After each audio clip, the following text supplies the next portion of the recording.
a comment that was made on Facebook the other day about being a submissive woman. They were saying that a submissive woman controls her man, and I agree with that.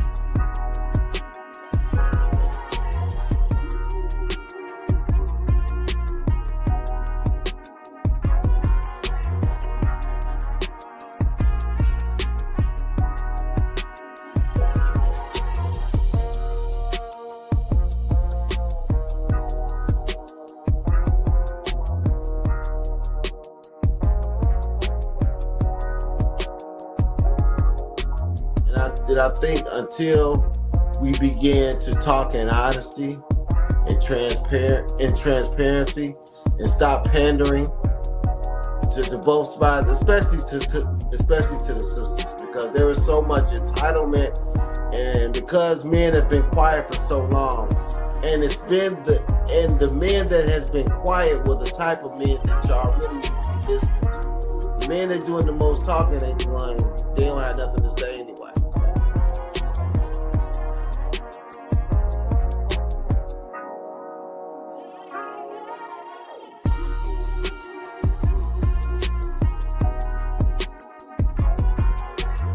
What's good? It's your boy Quay Price, man, holding it down for Kandid Konvos. Definitely check us out every Wednesday night, 8:30 Eastern Standard Time.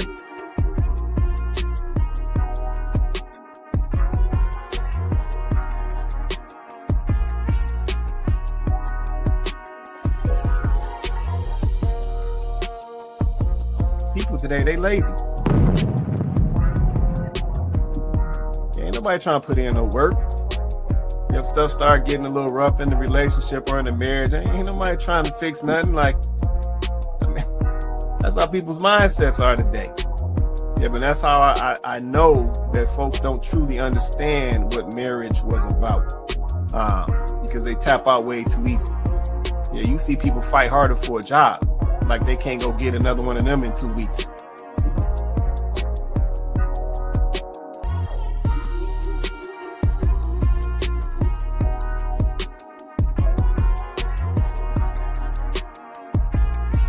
Yeah, she's talking about these guys coming to these foreign countries and sourcing out these foreign women because they possess these character traits. Yep, they're more cooperative when it comes to a man, or they're more cooperative when it comes to a marriage and a relationship. They're more, nurturing forward when it comes to a relationship. They're more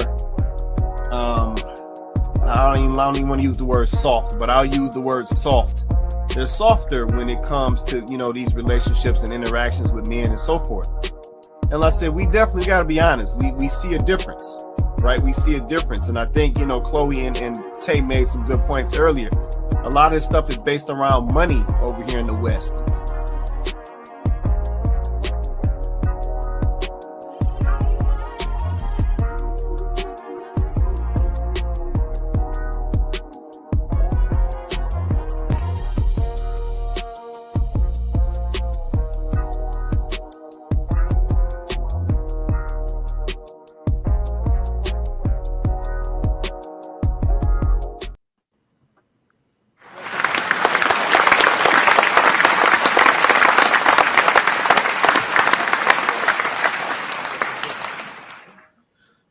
What's good, everybody? Welcome back to Kandid Konvos. I'm your host, Quay Price. We got Coco on deck. We got Vince on deck. Say what's up to the people, y'all.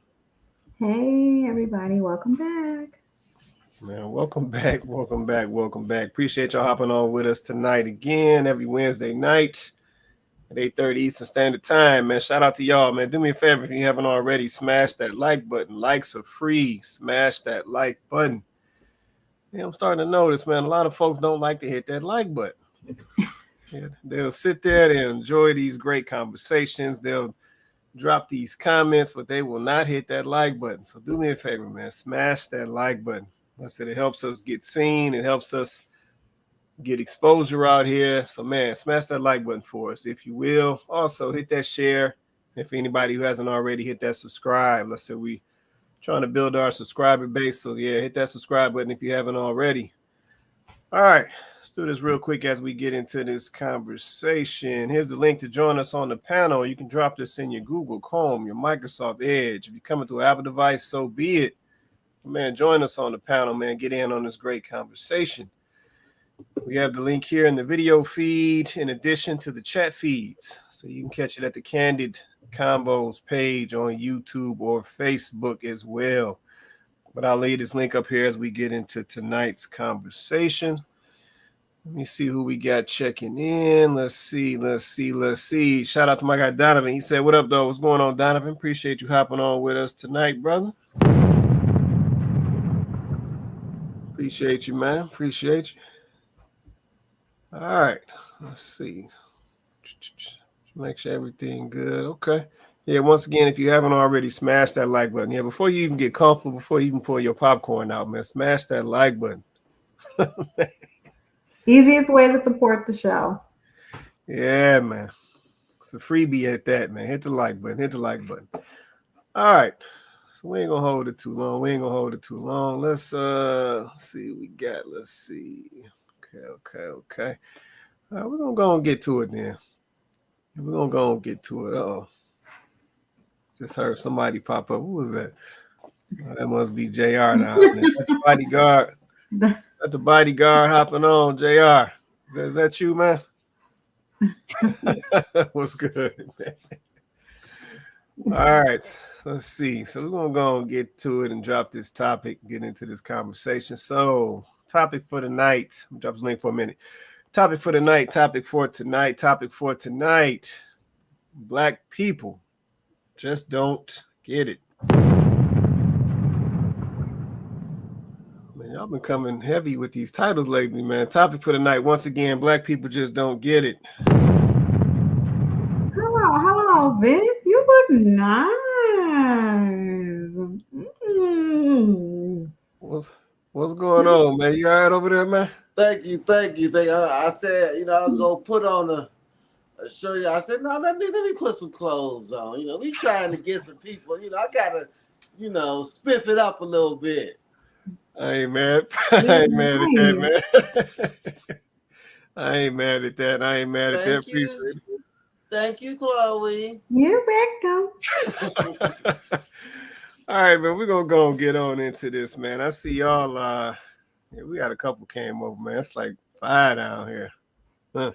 All right, let me kick off the first one. See where this go.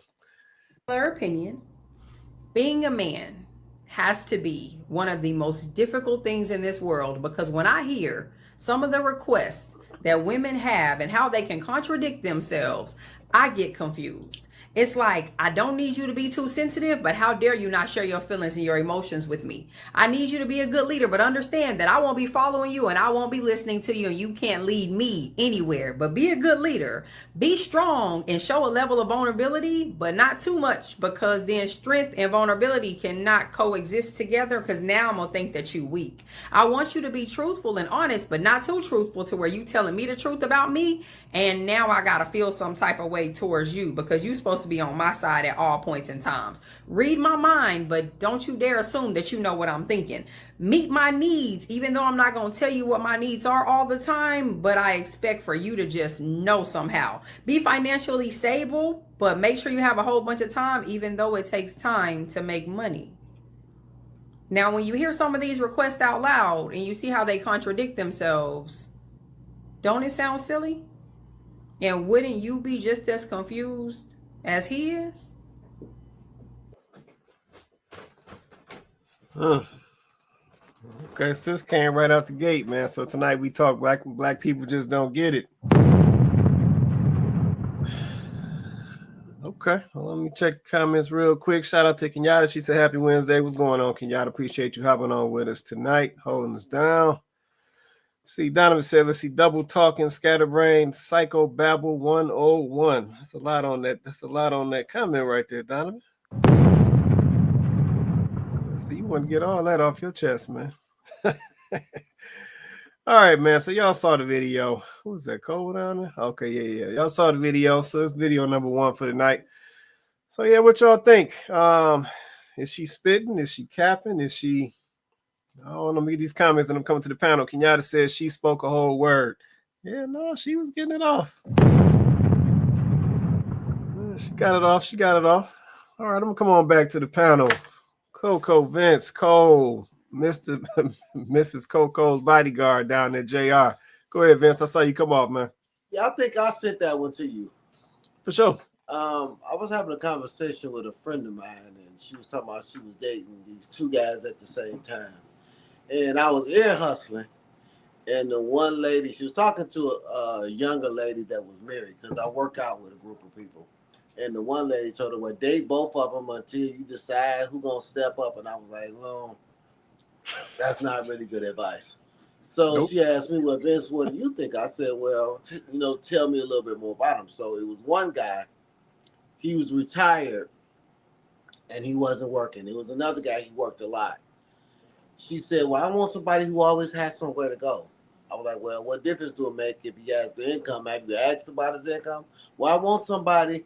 I was like, she was very confused because she wanted somebody who made a certain amount of money, but then the guy who made that type of money had a small child, and he worked a lot. Then the guy who didn't work a lot, was something wrong with him. And then at the end of it, she said, oh, well, I'd just rather be single until I find somebody at 42. I'm like, oh, okay. I was like, really? You really think at 42 you go get somebody? But she's the MP. I'm telling you, something about these. Kevin Samuels was right about these nurses, because they make a lot of money in a short amount of time, I guess you could say, because they can work 312s and make 100,000. Right. So they want somebody on the butt, a man who makes that type of money. And then the funny thing about it is, my trainer is postmaster general. So I said, how many hours you at? He said 60. I said, see, they work a lot, 60 hours a week. So right. Yeah, I don't think they really hear themselves, when they try to explain, what they want. Doesn't make sense. No. Yeah, no, I agree with that, man. And to your point, and then I'll come back to the panel. To your point, man, about the medical folks, man. I don't know. I always equated it to the money. Yeah, I was like, because the money is coming in, then you know what I'm saying, and that on that side of it, like you said, there's that nursing, that them seen as like on that side, there's always this mentality that comes along with that money. Because to your point, they can, like you said, they can work the 312s, they can get the money quick, they can do the travel nurse and get it that way. But yeah, there's this mindset that comes with that. And I think that it's unrealistic, versus what those young ladies typically say that they're looking for. It's like it never matches up. So now I got to agree with you on that. All right, Coco, you want to say something real quick? I was just going to say that it just goes back to the point that I don't really think that as women in general, I'm just speaking in general, obviously, I don't think we know what we want. I'd have to agree. I don't think that we know what we want. I think that unfortunately, what we want changes from mood to mood, from day to day. And I think it's so easy for us to be conditioned and influenced because we don't really know what we want. When someone is sure about what they want and they're confident in that, then it's not so easy for them to be swayed. I think it's just, you could tell by the mood and the moments. They'll come out saying, just like she said, I want an emotionally intelligent man. Okay, well, an emotionally intelligent man is going to be able to properly articulate to you what he does and does not like. And the minute he does that, you cannot get in your feelings. If you do, then maybe you don't really want an emotionally intelligent man, but you're saying that because that's what everyone else is saying. That is the trending quality now, and it changes. So I don't really think that most women really actually know what they want. I don't think they've actually taken the time to sit down and think about it. And honestly, I don't think that a lot of women take the time to sit down and listen to men. I think that if you actually took the time to sit down and listen to men, you'd actually know what you want. You know what you want, and you would know what you don't want, based off of the characteristics of the man that you find attractive. Because some of these men that y'all find attractive, some of these men that make y'all tingle, is not the man that you want. He's not the one. I'm sorry, he's not the man that you need. He's the man that you want, but he's not the one that you need, right? So you first need to understand that, because usually the man that you want versus the man that you need, is the one that you need is polar opposite to the one that you want. So you need to get straight about what that actually is. I think that's a start. Okay. Appreciate that right there. Cole, JR, y'all want to say anything? Y'all good right now? Good right now. Okay. JR, you good, man? Yeah, I'm good for now. All right, cool. All right, let me say this, because I said the young lady in the video, let's say she dropped some good ones. I don't think she was far off at all.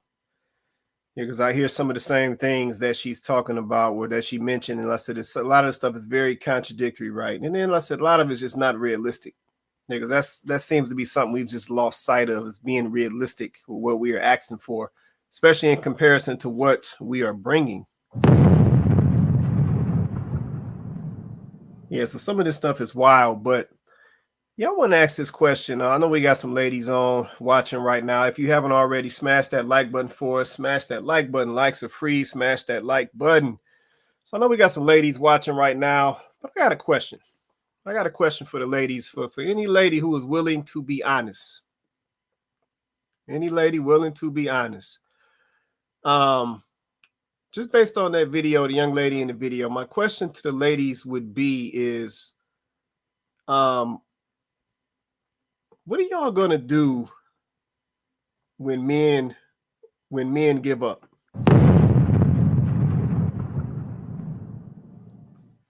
Just keeping it real. Like, what are y'all gonna do when men just give up and say, you know what? I done had enough of the back and forth. I done had enough of you asking for this today, then something different tomorrow, then something different the day after that. Like, what are y'all going to do when men just say, you know what, F it, I'm done with it, I'm good? Like, what is y'all plan B once that happens? Because that's kind of the direction we getting in, like, or kind of the direction we going in. It's just like, what are y'all going to do at that point? Yeah, but I'm not saying that women should be desperate for a man. I'm not saying that. But I think overall, if we all would sit down and be honest, I think everybody at some point wants to be with somebody. Yeah, nobody just wants to go out, want to live their life out by themselves if they had a choice. I don't believe that. But I'm like, we playing these games, we're doing these things or making these requests, knowing that some of this stuff is not even realistic. And it's like we just don't get it.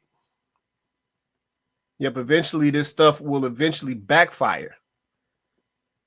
Yeah, because somebody is going to interpret some of these things like, hey, you playing with me, you wasting my time. So they just going to be on in a different direction. Yeah, but I'm like, what is your backup plan? I guess I can even ask this to the men as well. What is your backup plan once the opposite sex say, you know what, I'm good, I done had enough, and they just tap out and go about their way? Yeah, what's the backup? Yeah, because going back to the video, I said the young lady's talking about, the ladies saying that, they want this this leader, but then they really don't want to follow the lead. Yeah, we talk about these, saying these providers, but then we don't want to appreciate the providers. We want this man to be emotionally intelligent, but then like I said, we over here overly emotional. So it's like that ain't working along with what he, what you asking him to be. So it's like we gotta understand that at some point this stuff is going to backfire. Yeah, so man, somebody tell me something, man. What is the backup plan when this stuff goes south? So I don't know. Somebody got to tell me something. Any ladies who down to be honest? I see y'all done got quiet on me. Somebody tell me something. But you want to say something, Vince? Go ahead, man. I'll jump in. I think for a certain caliber of man, there is no backup plan. We're going to find somebody. Because most men on a certain level, they want kids. And they want to raise their children. And the smart man wants to raise his children in the house with them. So for a certain caliber of man, we're going to find somebody. Right. I speak to a lot of women, and they seem to think that they'll be okay. They have their friend group, they have their girlfriends, they have some of them do have kids, so they have their kids, they have their grandkids, they have their girlfriends to go on trips with and lay on the beach and take pictures of each other, and they girl tripping and going out to eat. And I don't think men like the company of other men like that. But I don't. I don't like the company of other men like that.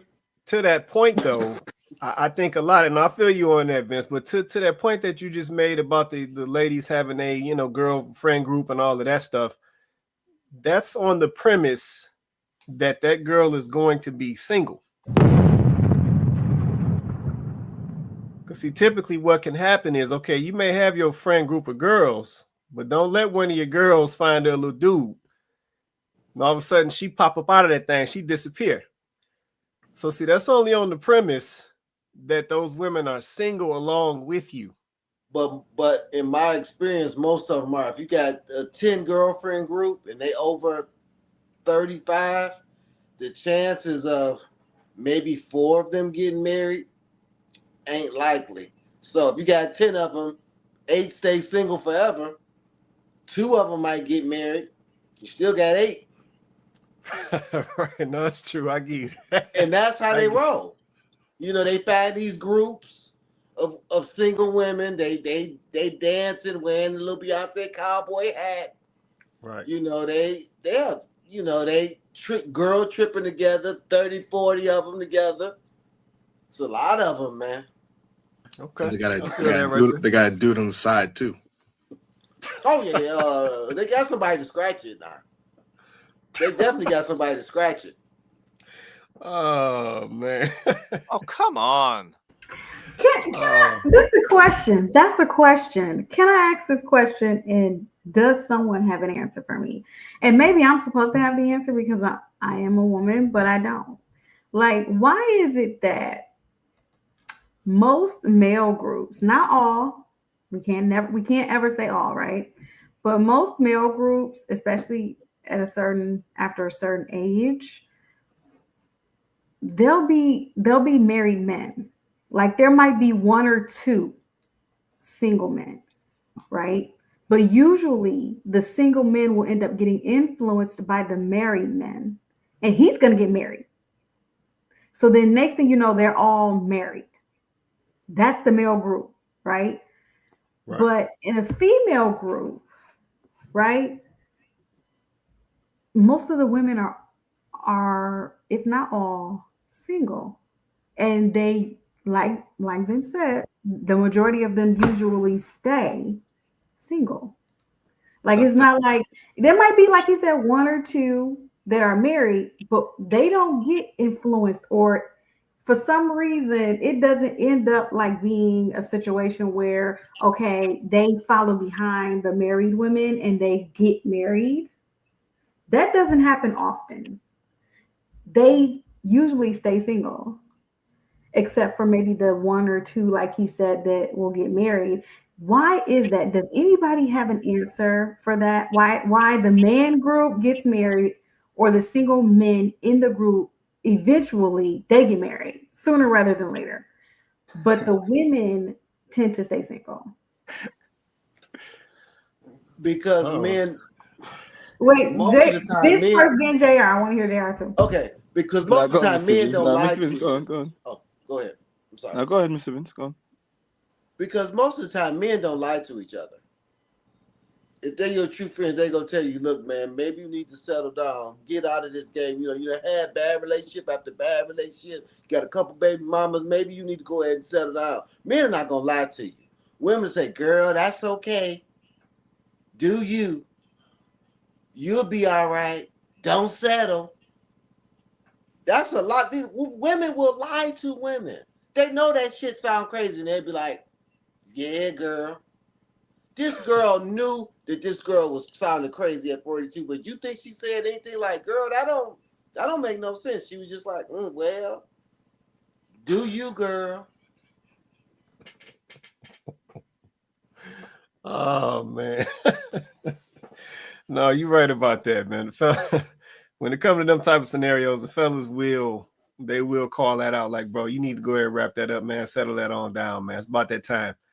Yeah, so we will have that conversation. So I will agree with that. Let me come back to JR. I know he was trying to say something. Go ahead, JR.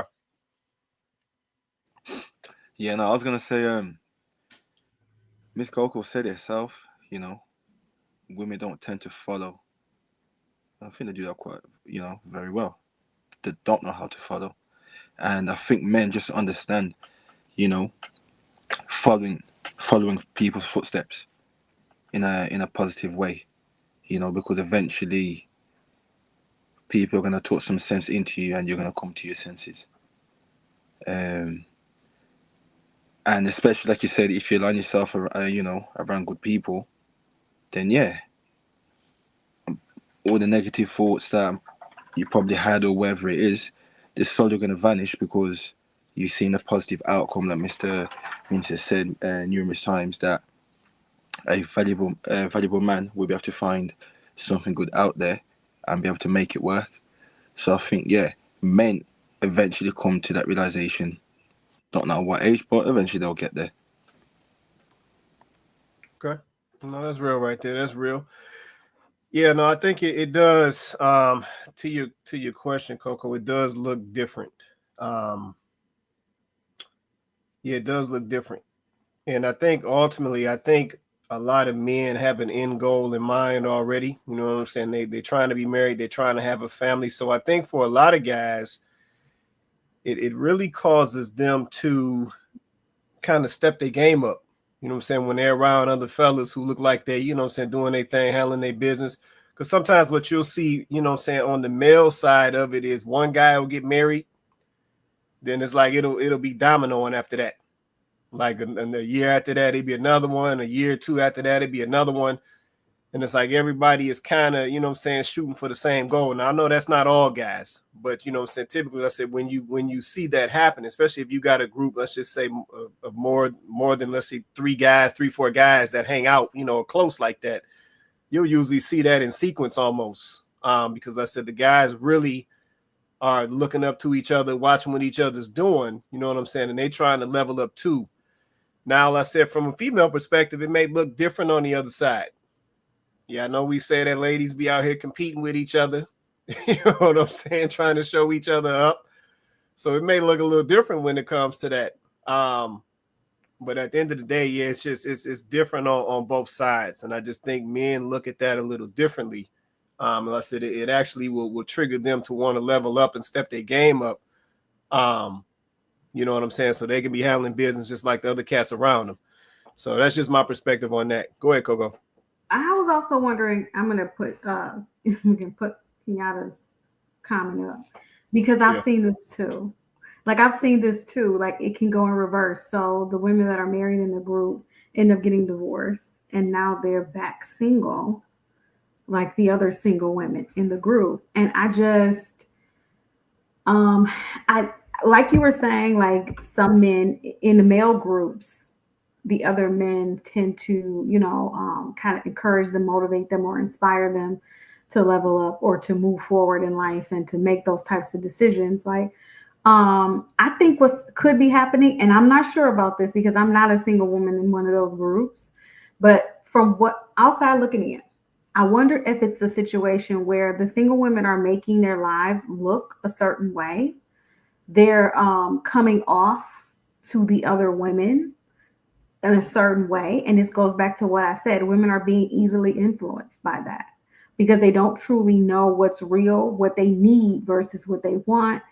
And I'm wondering if I'm single, I can kind of go and come as I please. Oh, girl, we at the brunch. Where you at? Oh, well, I'm with my man today, or we make plans, or, oh, girl, you ain't gonna be able to make it to the brunch. It's like, I just think that I don't think that the single women are being honest about what being single after a certain point in life is like. Like when you're young, it's cool, right? Like whatever, you outside. But after a certain point in life, being single has its drawbacks. And I just don't know if women are being honest with their sister friends and with themselves, to be honest, about what it's really like being single after a certain point. Unless you're one of those people that are like, hey, I just want to be by myself. I don't want to be with nobody. I like being by myself. There are people in the world that are like that, men and women. Okay, cool. So I'm not talking about you. But for the women that know for a fact that if that man came along, they would be back inside within a heartbeat. For y'all, why are y'all not being honest with the other women about what singlehood is really like after a certain point? Why y'all not being honest? Why you not telling the truth? So then you got women out here that believe that they're missing something. Because you always outside, you're always at brunch, you're always on a trip, they have no idea what it really looks like though. But they believe they're missing something. So I don't know. I think that women, I don't think we're honest. I think you guys as men, y'all sit down and y'all have men talk and y'all talk. And I think as women, we're not doing that. We're not having those real conversations where we're being honest. I don't think that that's happening. And I think that's why it ends up like that. Yeah, or the other side of that is that or part of that conversation could be happening, but it's negative. Because, if we're going to be honest, I said there's a lot of negative narrative being pushed right now. Yeah, I see so many posts and reels and stuff, with folks out here trying to make it like marriage is just horrible. If somebody gonna do this, this dude gonna be knocking you over there your head, this guy gonna be trying to control you, this guy's, he controlling and it's not him leading, it's him wanting to dictate what you do and then what you can spend and what you can. And it's just like, it's just a lot of narrative being pushed to make relationship and marriage such a horrible thing. Yeah, but now I said that mess is contagious for a lot of folks. If you weaken the mind and you don't know how to think for yourself, let's say, you'll be easily influenced by that. But then on the flip side, if you sit down, if you had access to somebody who was in a successful marriage, then they would tell you something different. And they'd be like, nah, that's not how it is. And no, that's not how that go. And ain't nobody controlling nobody and all of this. And, just because he paying all the bills, he ain't telling me I can't do this and I can't do. Like they give you the real. Yeah, but it's like folks ain't sitting down and had them conversations. They just absorbing some of this nonsense that's on social media and what these folks is pushing. And to your point, Coco, then it, saying people try to make outside look like that's the best thing ever. But, in reality, as you get older, you start to understand that that's not the best thing ever. Saying you would take a night in with somebody you care about and somebody that care about you, and that be the best thing ever. So like I said, it's just a lot of narrative pushing out there as well. And then we got a lot of people that's easily influenced, so they absorb it. So yeah, we can't leave that piece out because that's definitely happening. All right, let me circle back to the panel. Anybody else want to say anything on this? I said I got a couple more queued up. So go ahead, B-Box. I got one thing to say to add. I also think that some women stay single because they don't like what they attract. So they think they can get better than what they can. So they hold out for as long as they can until it's too late. So I see that a lot too. It's they just don't like their lane. So some of that happens too. Whereas guys are like, hey, this is my lane. I get with a bunch of guys like, hey, you need to get married. You need to suck it up and get what you can get. And I don't mean it in the bad way. I mean it as in this is what it is. Men are much more apt to tell the truth to each other. Whereas, like, I don't know if you have noticed this, but if you work with women, you'll see women come in and like, oh, girl, that dress looks good. Or in your mind, you're like, no, it don't. You look bad. Or like, oh, yeah, girl, I've been working out. I'm like, have you? I obviously, you keep this in your head, right? So it's things like that, these like little micro things that you'll see from women where they'll say things to each other and like, that's just not true. I don't know what y'all talking about. I usually just keep it to myself. I'm not saying nothing. So It's just unfortunate, but that's my take on that. I got you. No, you're not lying about that either, man. I think it's something else to that, but I'm gonna be quiet about that right now. Joe, you want to say something before we move on to this next one, man? You know what they say in the Bible, the truth shall set you free. Um, Whenever I told the truth to fellas, it's you know, it's not like it's easy for them to accept it, but they're more prone to take that advice and run with it and improve on their lives. Myself, for example, 10 years ago, I had a friend, and probably one of the few men I can actually call a friend. This is so embarrassing. Um, I was very, very slim. Um, at 25 years old, and this guy, same height, 6'2", he's 6'2", but he was twice my size in muscle. He looked similar to B-Boxer, maybe a little bigger. But yet when we go out in public, you can see the differences. You see people, I see all the girls going to him, and I see all the girls avoiding me. And I kind of like, damn, I don't know if I can hang out with this dude. So one day I went, was at home. I got some Taco Bell. He got himself a big steak dinner. I got myself what he called rabbit food. He said, no wonder you so damn skinny. I was like, man, who are you talking to like that? Like I was going to do something about it. I couldn't stand up to this guy. So I was like, man, I don't want to talk about it. So I went away for about a week. He went home laughing. I called him up. I said, look, man, I said, you was right. That shit sucked, but like, can you help me out here? Be my personal trainer. So fast forward 6 months later, I'm in good shape still to this day, 10 years later. And I just have the utmost respect for him and what he did for me. Whereas everyone else before him was sugarcoating everything. Oh, you look good. Or you this and that. And in my head, I'm thinking I'm looking good. But I didn't know I didn't look good until he said, nah, man, that ain't the move. So I feel like a lot more men, we don't like the truth. It's not like we're going like, yeah, I like what I hear. It's just the difference is that we'll take it and we'll absorb it. And if we can take that, we can look ourselves in the mirror at that point and say, okay, this got to be something here. Same thing when it comes to finances. Hey man, you've been working at McDonald's, 5 years too long. You got to do something about that. Now, I ain't trying to hear none of that. But that same person, they'll remember, it'll make them want to level up. Whereas a woman, if you tell her the truth, and I've noticed firsthand, doing the same thing to women that was done to me by male friends, they're not going to take it the same way. They'll take it, get hit hard by it, and do nothing with it. They'll ignore it, feel bad about it, which is why I suspect they lie to themselves. Oh, like B-Boxer said, you look great in that dress, or yeah, that makeup looks great. But it's like, wait, if your intention is to attract a man, it doesn't make sense for you to listen to a woman who's telling you something that we want the opposite of. That doesn't make any sense. Like we understand that women like a man who has a certain level of strength. But it doesn't. But imagine a man saying, "Yeah, man, you look great being skinny. Yeah, you look great being fat."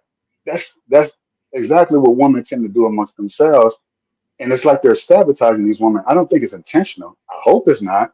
But it's like, yeah, we don't think that you look. So that's why they're single, because we'll see that fat girl with the hanging out with the skinny girl. Is she's rolling around thinking she's as hot as the skinny girl. But we know, but because she's been gassed up by the skinny girl, oh yeah, you just as fine as I am. Yeah, but how is she getting all that? So, but we know logically that doesn't make any sense. So we'll say, yeah, man, you got to level up. Yeah, you can't hang with me no more looking like that. So we will cut to the chase.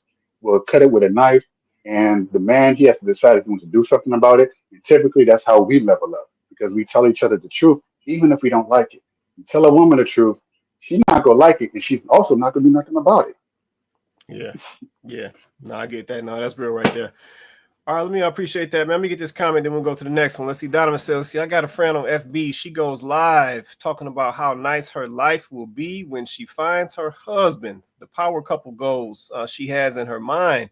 The next minute, she goes live again, cussing about men or cussing and fussing about men in her DMs.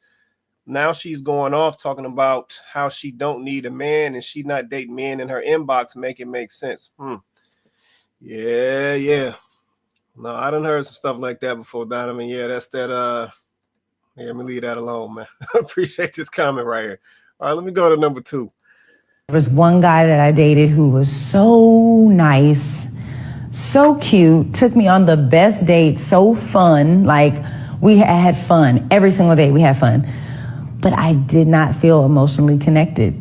to him. Like I didn't feel, and it wasn't even that I wasn't attracted to him because he was an attractive guy, but there was just something lacking, and I was able to recognize it quickly. You know, I was able to recognize it quickly, and instead of being like, oh, but he's so nice. He's such a nice guy. He treats me so nice.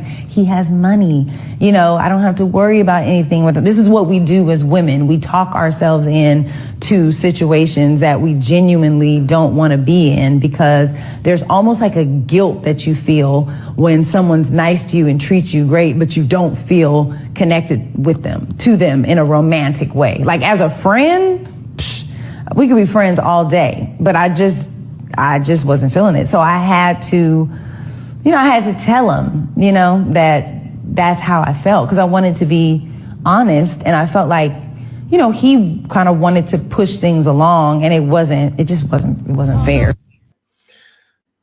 Well, hold on, man. Hold on. I got to catch her real. There was one guy that I dated who was so nice, so cute, took me on the best date, so fun. Like we had fun every single day. We had fun.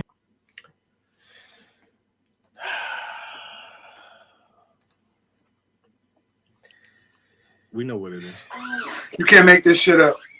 You can't make this shit up. Y'all heard it. What is it? Okay. She Box, you want to go first? She wasn't tingled. That's why. I was she just lied about to it. say. She lied about, oh, he's cute. No, you don't like him. No, she probably thought he was cute. But no, I'm talking about sexual cute. Yeah. That's what I'm talking about. Yeah, he could be look cute. I'm talking about can he blow my back out cute? She didn't like that. She didn't think that was the case. Dang. Man, you know what? Dang. I gotta say this. On this particular one, I don't agree, man. Agree with you. I don't agree, man. I know y'all say this whole tingle on. I'm not hearing that on this one, man. So what is it then? If it wasn't that he didn't make her tingle, then what do you think it? What do you think? She's I laughing. think I agree with you, Quay, because she did say he was attractive. She Right. did say Go she ahead. wanted more. I think she thinks she can get better, and that's what they all do. They all pass up the good guy because it's not toxic filled. So she's still thinking she gonna get Tupac. I'm telling you, Tupac messed the game up. I'm telling you, Tupac messed the game up for black women for history because they all want the thug professional.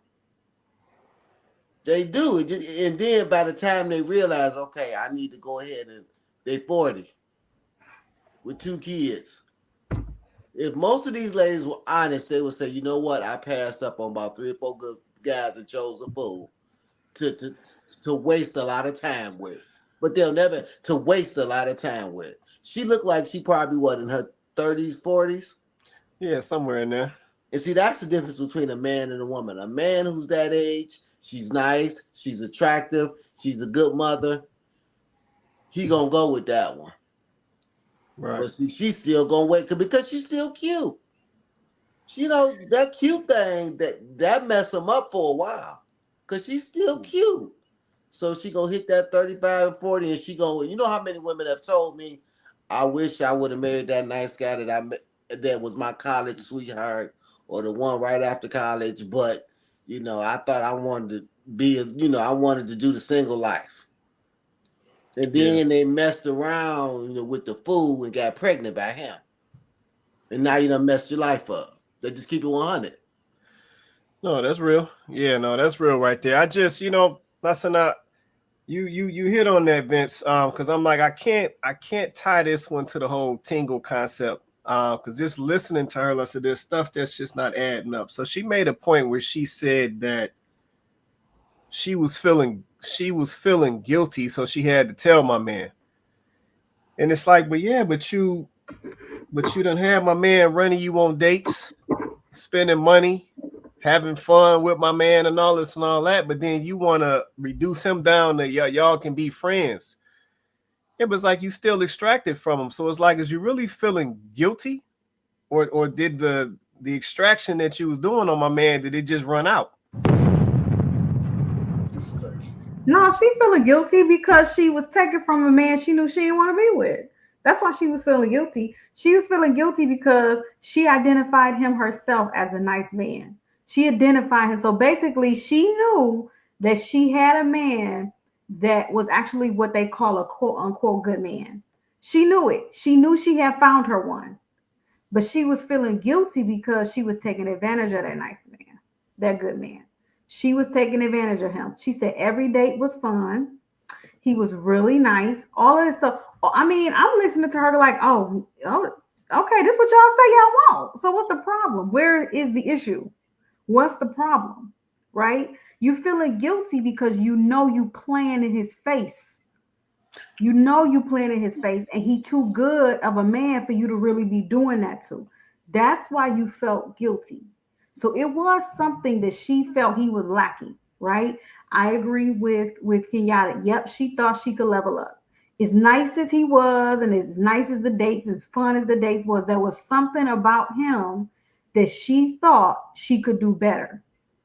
Now, maybe it wasn't the tingle, but sometimes when girls say he's nice, yeah, I feel like it's he's nice, meaning there's no edge, or there's no excitement, or there's no adventure about him. There's nothing mysterious about him. What Donovan say, he ain't yell, he ain't get out of character. What Vince say, he wasn't toxic enough.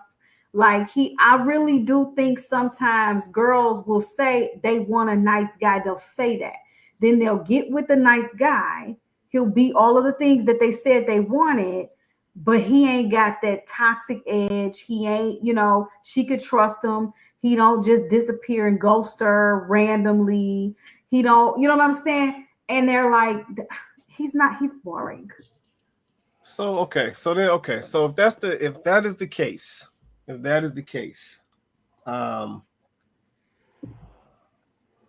it that y'all don't, is it that women don't truly want this particular guy, or is it just that they just don't want him until later? They don't want him until they've had their fun. Like that, then that guy is the guy. So I'm just saying. I think that tingling. I think because they don't care about the tingle at that point no more, right? Like in the beginning, like when they're outside, this is what I've just seen from outside looking. When women are outside, they want hard and fast. That's what they want. Period. That's what they want. Oh, come on. Pause. But when hard and fast run them up through there, like it always do, because hard and fast definitely gonna run you up and through there, and they're burned out, and they got track marks and skid marks, right? Now they need the nice guy. They need the nice, boring guy to come along because they don't want all the drama anymore. They don't want, they want predictability. They want stability. They want to be able to trust him because basically they got trauma now. They want him to come. And then on top of that, they want him to accept them the way they are. Right? And they want him to do that. And the nice, boring guy, see, he would have accepted you the way you were before because you had all this potential and he knew it. But now you want him, you want him to take you now after you got skid marks and you burned out and you don't have as much to give him. Now you want him to accept you now because he's the nice guy. And he should do that because that's what nice guys do. And the problem is the nice guys are like, nope. Now, because see, now, as nice guys tend to do, they continue to level up. So now he's like, nope, I actually don't. Nope, I have more options now. Hey, Chloe, I hate to use this because it seems like we always use this. They want Russell Wilson after they done have Future. That's the perfect example. And they think they're gonna get Russell Wilson. That's the problem. Yeah, but They I think want Russell after Future and 50 Cent and Bow Wow and who else she done Ludacris. dated that wasn't whoever nothing, else. that wasn't nothing like Russell? Who else she done dated that wasn't nothing like Russell? Yeah, but I think this is, but even tonight, okay, so that's why we talking tonight that black people just don't get it. Why? I mean, why? Come on, ladies. Why y'all think that that's gonna work like that? Because let me flip it for a minute. Y'all wouldn't go along with a dude doing that to y'all. So this dude get with y'all and he be, you know what I'm saying, stringing y'all along and y'all over here trying to get married and get a commitment and he just dragging on and years and years and years. Y'all gonna bail out at some point because y'all gonna be like, you know what, I can go do something else out here. He ain't serious, whatever. So it's like, why do y'all think that y'all gonna be able to do that with this dude, especially that this dude that's got some upward trajectory? Because typically these dudes that y'all keep doing this to, these dudes got some upward trajectory. They ain't completely there yet, but they going there, which is why you always want to catch these guys after you get older and after you done been through some things. So I'm like, why do y'all think that these dudes is gonna be okay with you playing in their face like this, knowing that they on an upward trajectory at some point? Like, because you wouldn't want no dude to do you like that. Because they're nice guys. But That's what Quay, nice guys are supposed to do. I think that the perception is nice guys are boring and It's the corny price. and desperate and they'll take whatever. I don't know where that perception came from, but I believe for women, that's the Oh, perception. come on. He's nice, so he's corny. He can't really he can't get it like that. It So used to happen that way. I'm It used to be I'm that way. That's I'm his why it best used to be that option. way. I'm his best option. So Yeah. you know he'll wait for me or he'll deal with me. He'll deal with my BS because I'm you know I'm his best option. Mm-hmm. And I think that that's what a lot of them believe. But I also think that stems from women who do tend to overvalue themselves. Right. Especially if, like Vince said, they cute. You know, if they're cute and they do get, dudes hitting on them a lot, or maybe they get a little bit of attention from men, then they think, yeah, I'm his best option. I'm the prize. So he'll wait for me, or he'll, I'll just keep dangling, my poo in his face as a potential reward. And he'll stick around. Even though I have, I'm really waiting for that guy. Okay. All but right. Quay, Well, I'm hold gonna on, Vince. disagree with. Let me let JR rock real quick because I know you've been quiet. Go ahead, JR. Then I'm gonna come back to Vince. Go ahead. Yeah, honestly, yeah. Obviously, as Miss Coco's bodyguard, just to add another layer onto it, let me tell you a story about the dragon and the dog. So basically, she can never control the dragon, right? That's the toxic guy. So she then moves on to the dog. She finds a nice dog. He will do whatever she wants him to do. Jump, sit down. You don't eat today. I don't treat you well today. I'll treat you well tomorrow. You know. But eventually, she's also going to leave that guy. Eventually. So the moral of the story is she's just waiting for the dragon to turn into the dog so she can control him and still leave him. That's the choice that she wants. That's the moral of the story. That's a touching tale. What a heartwarming story. That's some wild stuff, JR. But I understand what you're saying. I understand what you're saying. Oh man, that's some wild stuff. All right, let me you all good, JR? Yeah, I'm all good. I'm back now. Okay, all right. Well, we I'm are back I now. don't think she felt too guilty about the taking advantage of part. I don't even think that was her intent. The reason, I mean, just looking at her composure, felt like she went on those dates because she wanted, what she felt guilty about was her not feeling the way she should feel about him because he checks off all the things on the list. He's a nice guy, he's probably handsome, like she said, he's attractive and all these other things. He had money. So why am I not attracted to him? Well, let me keep going on these dates to see if eventually I do become attracted to him. So I think from our perspective as men, we'll see it as, oh, she's intentionally taking advantage of him. But I see it more so like she's not guilty about. She doesn't feel guilt. I don't think she thinks of it as taking advantage. She was just like, okay, he checks off all the lists, but why can't I just say, okay, going to the next level? So Oh, come I see it from on. that. And she doesn't even understand why she's not attracted to that. But like Chloe said earlier, it's about something that's that intangible thing. You can have everything picture perfect.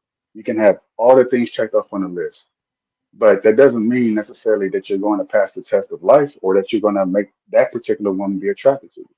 I'm a good guy to a lot of women. That doesn't mean every woman is attracted to me, or even vice versa. I have friends who are female friends who are attractive, but I'm not attracted to them beyond the point of friendship.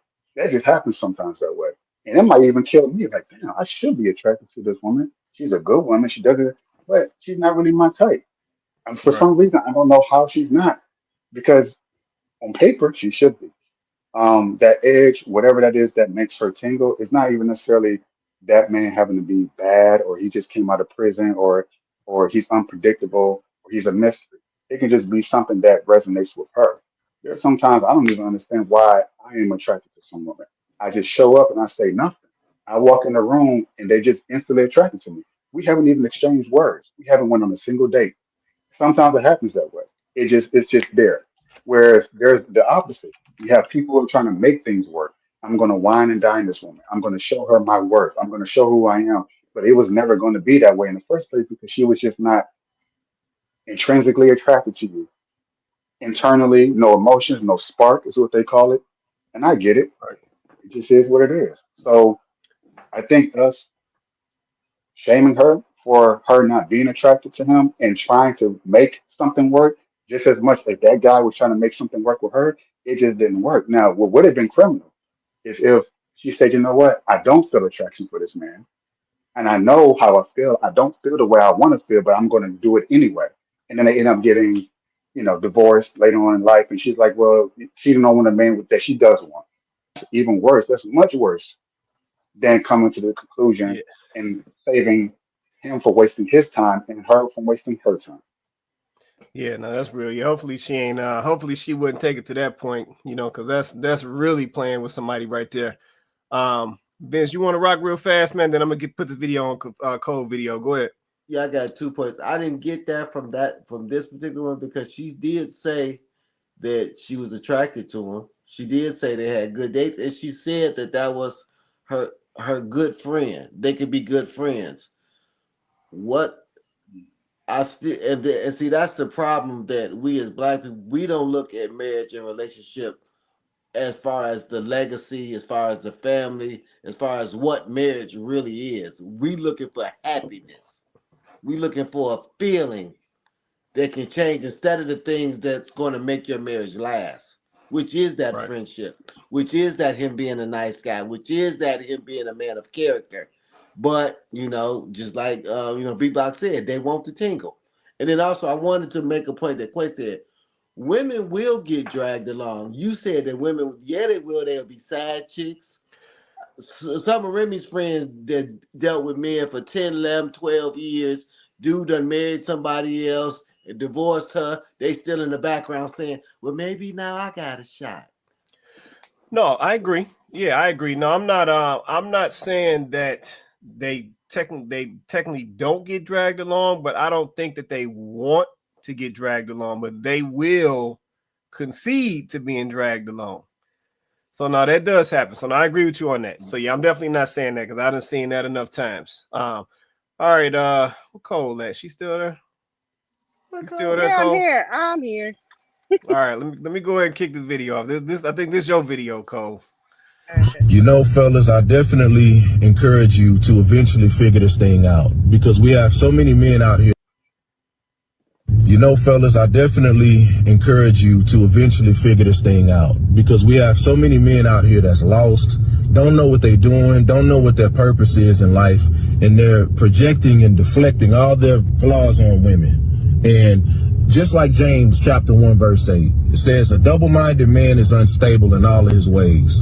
And we have so many men that's all over the place, especially when it comes to, dating women. So many of you find something wrong with every category of women, nitpicking and just micro analyzing and just disqualifying women for all these crazy reasons. And like I say, if you don't want to date a woman that's a single mom, you don't want to be a stepfather, that's your preference. That's your right. That's cool. But then a lot of you will move the goalposts and criticize a woman for, I guess, being independent. You know, she's too masculine. She don't create space for you to feel needed. And I've literally heard men say stuff like, well, what you need a man for? You doing it all. You don't need me. Fellas, do you really realize how bad that sounds? How bad you look? And you got to realize that don't even make sense. Because until further notice in the meantime of a woman being taken off the market, who's going to pay her? How's she going to pay her rent? Who's going to pay her water, lights, gas, everyday cost of living? So to penalize a woman for having a skill set to provide for herself, that is insidious and diabolical to move the goalposts like that.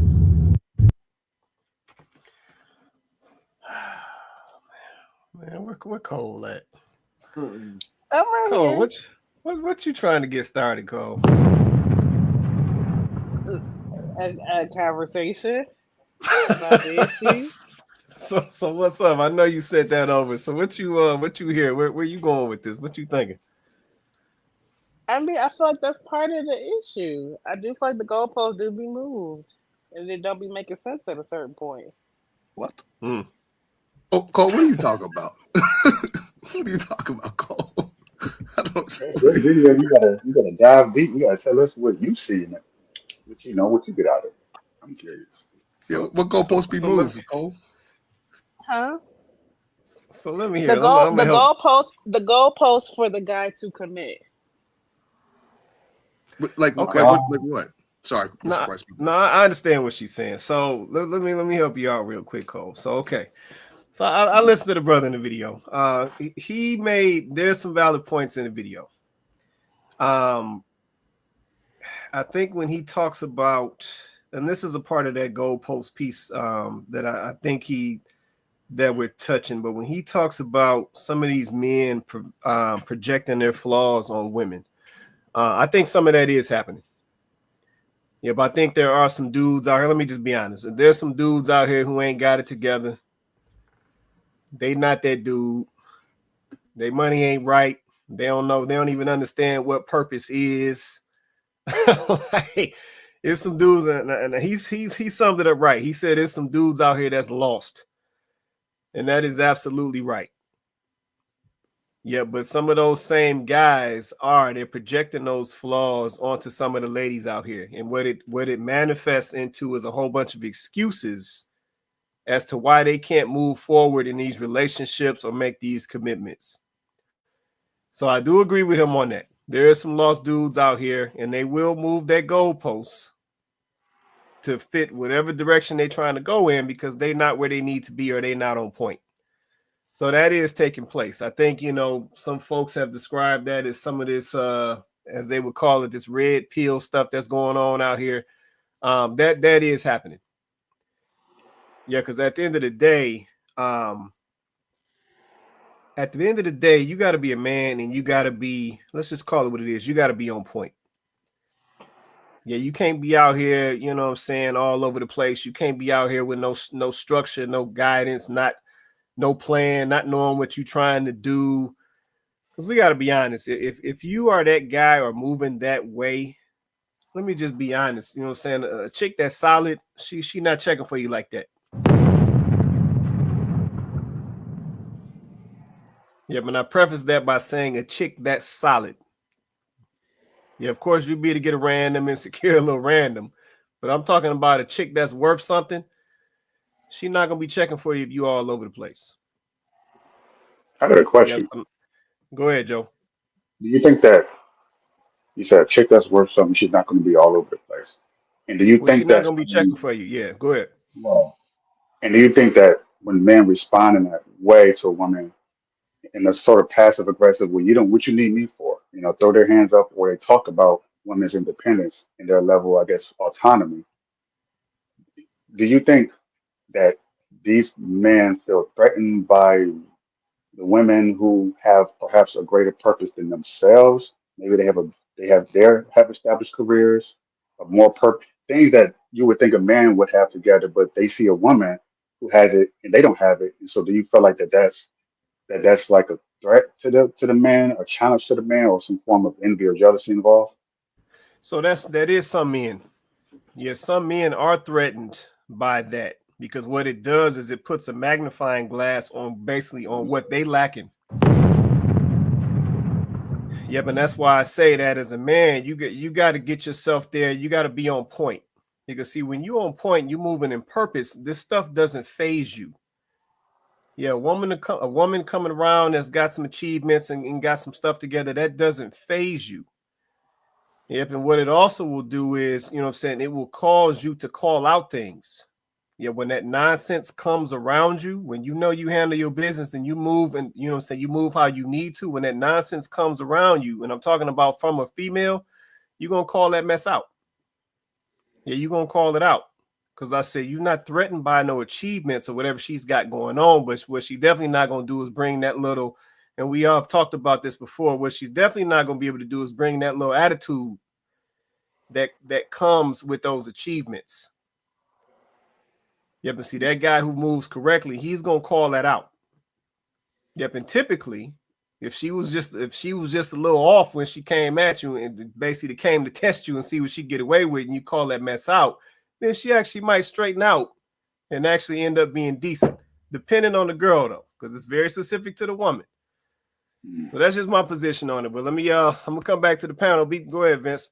I think the problem is too, we trying to change people. You know from the second date what this man is dealing with, and that's the problem. I had a friend of mine. She said that she was dating a guy who had a problem with the way she dressed. She was a little more sexier than most. But my thing is, if he knew he had a problem, then why date him? He had a problem with her buying things, certain things. Well, why you got to buy this and why you got to buy that? And then I said, well, what does he do? Oh, well, he trying to get himself together. He trying to see. You should have cut him off then. If he trying to get himself together, then you shouldn't have dated him. The problem is we dating people, and men do it too. If you meet a chick at the strip club and you go to her house and she got clothes everywhere, she ain't a good housekeeper.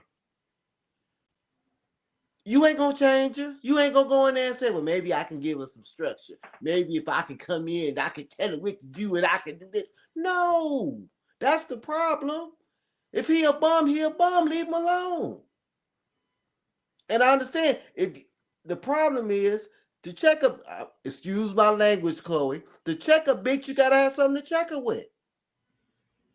And most of these guys ain't got nothing to check you with. So y'all get, you get crazy with this. It ain't about, we not intimidated. A man who got this ain't intimidated by no woman. But y'all pick these lesser men. Stop dealing with them. But y'all don't want to do that. Y'all want to get the guy who in his mama's basement. Oh, and maybe if I can encourage him a little bit, maybe if I can give him no, leave him in his mama's basement.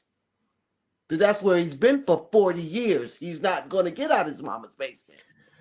Find you somebody that's got his own home, that got his career, where you're not intimidated by, where he's not intimidated by you. Guys, if you want a homemaker, find somebody when you go over their house is clean. You go over there, they ain't giving the kids juicy juices and Doritos. She's making a meal. But I see it every day. You get with somebody and you want to change them. And the shit ain't, especially after they 35, I know y'all don't like to hear this, but if a motherfucker ain't got it by 35, you ain't gonna get it. Don't waste your time. Ladies, don't waste your time. Okay. Let me circle back to B-Box, go ahead, then I'm gonna come back to Cole. Go ahead, man.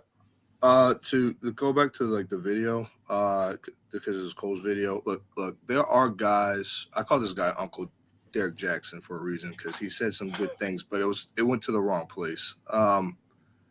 There are guys. This is a podcaster. It's a famous podcaster. To your point, Mr. Price, where he was talking about he don't like baby mamas. He don't like baby mamas. Baby mamas or this or that. Somehow he's with a white Becky who's a baby mama. How did that happen? So like that. So I'm with Yeah, I that. know you Rip talking about. you know what I'm talking about, right? Yeah, and I'm I like, know you oh talking yeah, about. And I was like, see, and it's always these guys like, oh, they talk about this or that, but they're sugar daddies. I'm like, I don't want to hear that. But in general, Cole, most men are standing on business, saying like, this is what I want, and a lot of y'all ain't that. So a lot of men ain't moving it. And if you're meeting guys like the podcaster type of men like that, you might want to have, I'm not saying you could co-person, I'm saying women in general, you might want to have some introspection. Because if I keep running into women who are bad people, right, then it might be me. So I don't know. If women complain about men switching up the goalposts, and doing this and that, then that guy might just not, that might be your lane too. Liars, scammers, I don't know. So. Okay, appreciate that. Cole, you want to respond? And Coco, I saw you come off too. Go ahead. Either one of y'all. I think part of it is that men don't really know what they want. So you don't think men know what they want? Some. The pee goes. Burr, burr, burr. No, I mean, like, what you mean by that? What you mean by that, Cole? Exactly what I said. So I think they will initially say, okay, I want this thing if they are even clear. But then when it goes maybe down the line, the list changes. And if it does, my thing is just be honest about it. Miss Cole, it's as simple as this. I want to be with you, and I don't want you to leave me. That's what men want. I want you, and I don't want you to leave me. It's as simple as that. I mean, I would say it's simple, but I don't think that's. No, obviously, I know when I say when I say it's as simple as that, I know that things happen in a relationship, right? Between both parties, we're both not going to be happy. Things are going to go left, things are going to go right. We both know things are going to happen. But like I said, I want you, and I don't want you to leave me. That's what men are asking today. We're not moving the goalpost. And on top of that, okay, I want to protect, I want to provide. Obviously, that's the just the basic of it. But you also want a man that's got good morals, good integrity, characteristics, and whatnot, right? Does that make sense? So men understand this, and we're saying it. We know what we want now. Like obviously, everyone's highlighting. Yes, we know that not every man's perfect, and we keep saying it. Men improve. Men keep improving every day. Don't rest because you can't rest because someone just highlighted it. So we know exactly what we want. We're not trying to move the goalpost. But I get what you're trying to say in the sense of men are moving the goalpost wherever it is, right? Because the mess that we're in, the whole 50-50, we're not listening to a man, men being toxic, all of that. But deep down between both parties, we both know what we want. But like I always say, Mr. Price, one party ain't trying to get on board. No, I feel you. I need Cole to clarify this though. Then I'm gonna come over to Coco. Cole, you gotta clarify this. When you say that the men don't know what they want, are you saying that they don't know what they want overall, or are you saying that it changes or it increases over time? I think it changes or increases over time, and there's no honesty about it. But what's wrong with it changing and increasing over time though? Because that would be the same for you. I said that's fine, but I just also said there's no communication about it. So with them not communicating, it might come out to them having like a behavioral issue, like you're turning up mad for no reason, or you got an attitude about something for no reason, and not communicating what the real issue is. So I expect maybe some requirements or things to change, but just be honest about it. Okay, but that's okay. So I understand that. Let me say something real quick. I think the issue a lot of times is that for so many of us, we haven't seen men productive, especially for the ladies. Daddies was in and out or not there. So you really don't know how to vet a real man. You listen to what he's saying instead of what he's doing. You only need 60 days to see if a man is about what he's saying because actions speak louder than words. At your age, I mean at our age, excuse me, because it's not just for you, but I'm saying you should know what he says he wants within the first couple of days. And then you sit back and you see where's his actions going. That's all you got to do. He ain't really got to say nothing. You look at his actions. And if his actions are, you don't hear from him for a couple of days, he ain't got his job together, he ain't doing this, he ain't doing that, then you cut him off. But y'all don't do that. Y'all like this time, I ain't got nothing else to do, so I let him just hang around. And you don't really talk about the real issues. You don't really talk about where it's going. You don't. Because you're scared you're going to run him off. And so then 6 months in, now your feelings involved, and now you want to try to circle back around. I think the problem is we don't, and I learned this, me and my wife sit up here and watch, and it was shocking to me, like dating, being intentional with dating. I was like, wow, I had never really heard that before. People are not intentional. Do you want to be married or you don't want to be married? That's cut and dry. Marriage or no. Okay, if you want to be married, you only date men that want to be married. You don't date men, oh, well, I think about it, or, well, if I meet the right woman. No. It's that man who finds the wife. That means he's already looking for a wife. It ain't the right woman. He's looking for a wife. I think the problem is y'all need some coaching. You ladies need to get with men that can vet these dudes really early on in your relationship, because we can spot a liar and a fraud. Y'all can't. Y'all let this man play, and not you, Cole. Excuse me. I'm not saying you. Please don't think I'm just saying you. Okay? I'm just saying the vetting process is like, you got to look at actions. Actions mean a lot. If he ain't moving in that direction within 60 days, he's not gonna move in 60 days. If things get hot and you don't hear from him a couple of days, he's not the one for you. He's not serious. Actions speak louder than words on every level. That's real. No, that's real right there. Coco, what's on you? Go ahead. I'm gonna piggyback off Donovan's comment about men keeping it simple and women complicated. Real men are intentional. Real women women sway from emotional climates, right? Like, I would agree with that. I think that if you have run into a lot of men who have struggled to communicate with you what their wants or / needs are, I believe that's a problem with that man, right? Like, I think real men don't have a problem communicating what they need or what their expectations are. They don't have a problem with that. As a matter of fact, a man that is intentional is going to want you to know what he expects, because he needs to understand if you can meet those expectations. So he's not going to play with that. And I'm speaking from experience as someone who has dealt with an intentional man.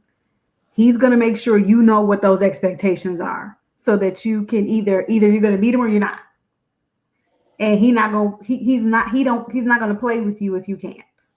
If you can't meet them, he understands you can't meet them. That's cool. You're not it.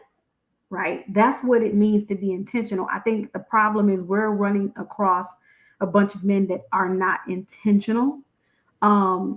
They don't really, and maybe those men don't know what they want. Maybe they don't know, but it really does depend on who you're dealing with. And if you keep running into men, and I'm speaking to all women, right? If you keep running into that same type of guy, then that is when you do have to kind of take a look at yourself and go, wait, why is it that I keep attracting this particular type of guy, right? Like, because this isn't all men, right? Just like I was making a point last week about it not being all women. And I said last week that there were some men on this platform who, in my opinion, are part of the problem, don't display those leadership qualities.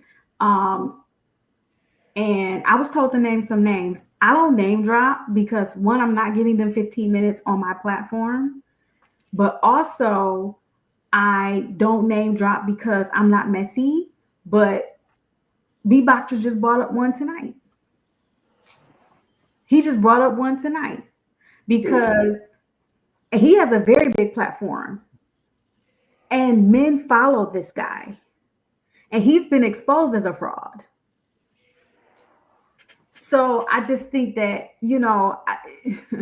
this is what I mean, right? Like, we do have men that aren't being held accountable for the fact that they lack the qualities necessary. And we have no problem calling women to the table. We have no problem calling women to the mat and telling women where they're going wrong. And listen, I'm not saying that we don't need to do that. And I'm not saying that we should stop. We should stop. I think we need to bring attention to it, but we have to talk about the men too. Like, when we say black people just don't get it, we mean black people. We don't mean just black women or just black men. We're both struggling. There's issues across the board. And if we can't have a conversation about what men are doing wrong without being called a biche in the comment section, like, y'all got to get it together. You just proved my point. You just proved my point. Anytime a black man will get in the comment section and call a woman out her name that he doesn't even know, that's wild to me. And then I'm not supposed to get on this platform. I'm not supposed to get on here and point out how men are lacking leadership qualities. You talking about what you're not going to lead. I'm not submitting to that. I'm not submitting to any man who thinks he can get on a platform and disrespect a woman that he doesn't even know. Like, that's crazy. It's just as crazy as a woman getting on this internet and disrespecting a man that she does not know. Black people don't get it. Y'all don't get it. We can't take you seriously. The world cannot take us seriously if this is the way that we behave. Men are not asking us to morph into superhuman beings as women. They are asking us something very simple. Respect me as a person. Respect me as a person. And if you want me to lead you, I'll lead you, but you're going to have to submit to the leadership. That means sometimes we're not going to agree, but at the end of the day, as long as you know for a fact that I have your best interest in mind, then you're going to submit to my authority, period. Black men, women are saying, I need to be able to trust you. And listen, it's not your fault that I grew up without a father in the home. It's not your fault. It's not. Okay. But that did happen to me. And I'm trying to deal with that and learn how to trust men. But it is hard. I have a mark. And I'm trying to get past that. They're saying that because I bad choices. Because I made bad choices. And this is the part that women gotta own. You made poor choices in your youth. Okay? A couple of them baby daddies. Never should have been a thing. Never should have been a thing. Own it. And then if you want a man to come along and actually accept that, baby girl, you got to own it. Own it, and then don't be walking around here trying to act like you God's gift. The truth of the matter is, if you want a man to be able to accept your poor choices, then you're going to have to eat some humble pie. You need a little bit of humility on that thing. Otherwise, why would he even bother? Let's just be for honest. Let's be so for real. This is why we say y'all don't get it. Like, you can't keep saying there's something wrong with the other one. It's something wrong with this one. It's something wrong with that one. It's something wrong with you. You're the drama. No, that's real right there. Appreciate that right there. Okay. I think we good. So Cole, you good? I know you sent this over trying to start some stuff tonight. You good now? I wasn't trying to start nothing. I was giving my perspective. And I think Chloe summed it up well. I mean, I feel like we don't get it, and this back and forth, it's tiring, and it's annoying, and it's shameful, and I'm pretty chill on it. Like, I'm tapped out. I think we also have to understand how we were raised, especially with men too. I think that so many men, especially with men, if you've been raised by a strong woman that took care of everything, you look for that in your wife, and unhealthy ways. Like somebody told my son the other day, well, maybe you can find you a woman that can get you together. I said, what you say to my son? He don't need no woman to help him get together. He need to get together by himself. But that's that whole strong woman. I can fix a man. I can change a man. And then also, if you've had a father that was really lackadaisical and not being a man of his word, usually women attract men like their fathers, good or bad. So maybe sometimes we have to look at that and see, well, okay, why do I keep attracting these needy men? These men I got to put together. Is it something that I lacked in my childhood with even with me, I had to come to some of those realizations because my mother was a strong, independent black woman. And I had to really understand some things and I had to get myself together mentally to be the man that I want to be and that I'm trying to be. But we have to understand that it's a reason why you attract the people that you attract. And a lot of it stems from your childhood. No, that's real right there. And just to sum this up, then I'm gonna come over to you, Joe. Just to sum this up, I think that to your statement, Cole. I think that the intentional men know what they want. Yeah, they're gonna go after that. They're gonna stand on that, and that's gonna be that. Yeah, but you also gonna have some cats who playing. You're gonna have that wrapped up in there as well. So that's where you're gonna see the goalposts moving and the switching up and the changing by the day and all of that. But dudes who are intentional, they live by structure. Yeah, they want stuff a certain way. They want it in a certain order. They want it to play out how they want it to play out. So they're not gonna be playing them games. Yeah, so that's really gonna be the deciding factor. The dude that's intentional and the dude that's not.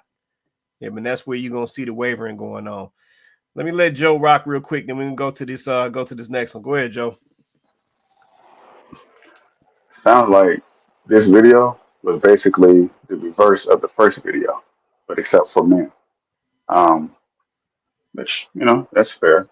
Um, 'Cause that can be an issue. Um, the first woman talking about women want this, but they expect this from a man. He has to make money, he has to spend time with me, and all this other stuff. And then you have from the woman's perspective what it looks like for her, vice versa. Um, I'm going this direction, but he's going here, but he's not telling me exactly where to go. So it's a lack of leadership, lack of structure, boundaries. It's like women want to be put in boundaries. They want to know what to do and where to go. And the frustration for a woman would be a man who doesn't himself know what to do or where to go. And then she's just kind of aimless along with him. Yeah, so that's a point of frustration for women. So that just has to come down to the type of man that the woman chooses to follow. She finds that he doesn't have the structure and the boundaries in his life, then he can't lead you. He can't give you any boundaries or any structure either. To Vince's point, I agree. A lot of that, some of it, can be just simply who we attract, who we are drawn to. There are millions of people in this world. You don't have to be around the people that we are around, um, even though it may seem like that's the only thing that's in a dating pool. The truth can be a lot harder to swallow, and the fact that we are the ones that's choosing them, and we have to until we deal with whatever traumas, be they come from childhood, previous relationships, or whatever the case may be.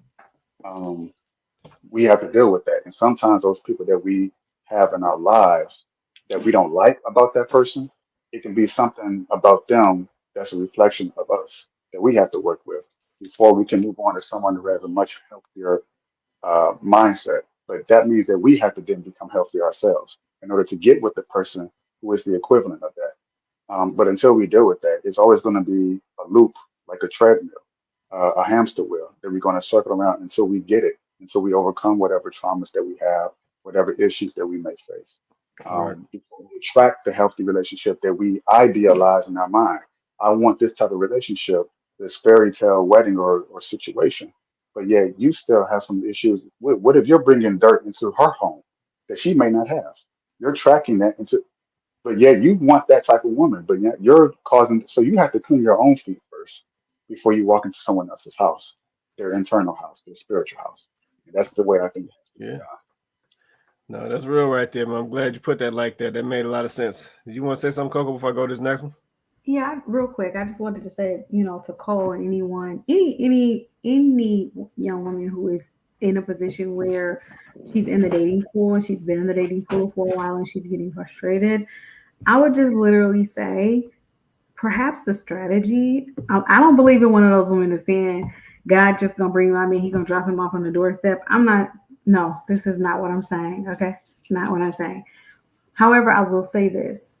Perhaps it's time for you to stop focusing on finding the man and just focus on preparing yourself to be the version of a woman that is ready. Like if you want to be married, you want to, have children with your spouse once you, of course, get married, then maybe you should prepare yourself to be a wife. I don't often see enough women talking about that particular part of it, right?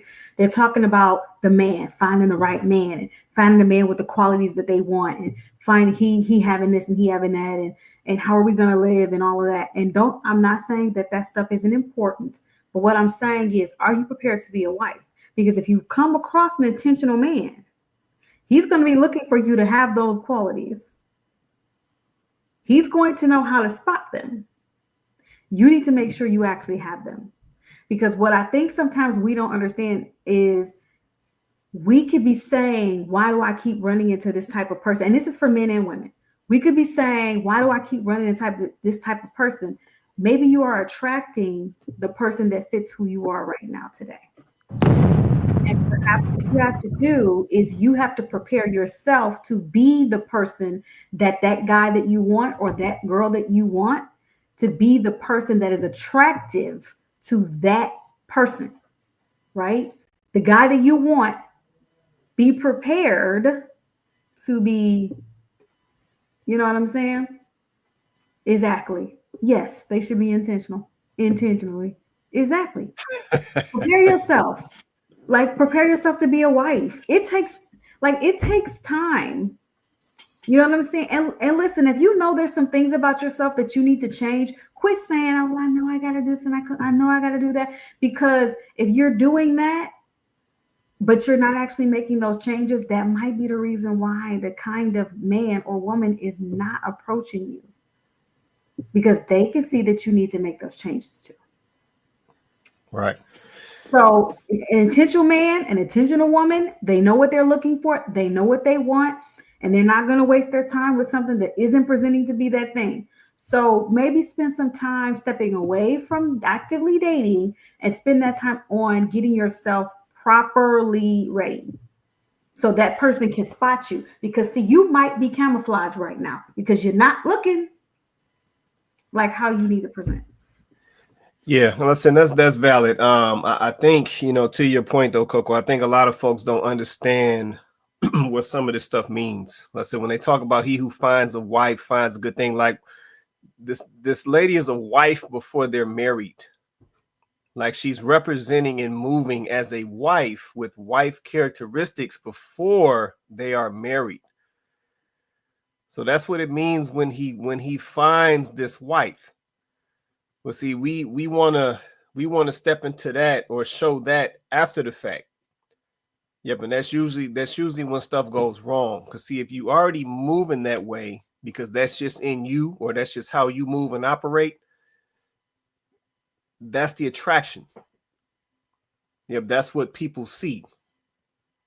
Yep, so if you already are representing wife qualities, and I'm not just talking about just in actions per se, but if you're already representing wife qualities, that's how a husband-minded man will see you, because that's what he's looking for.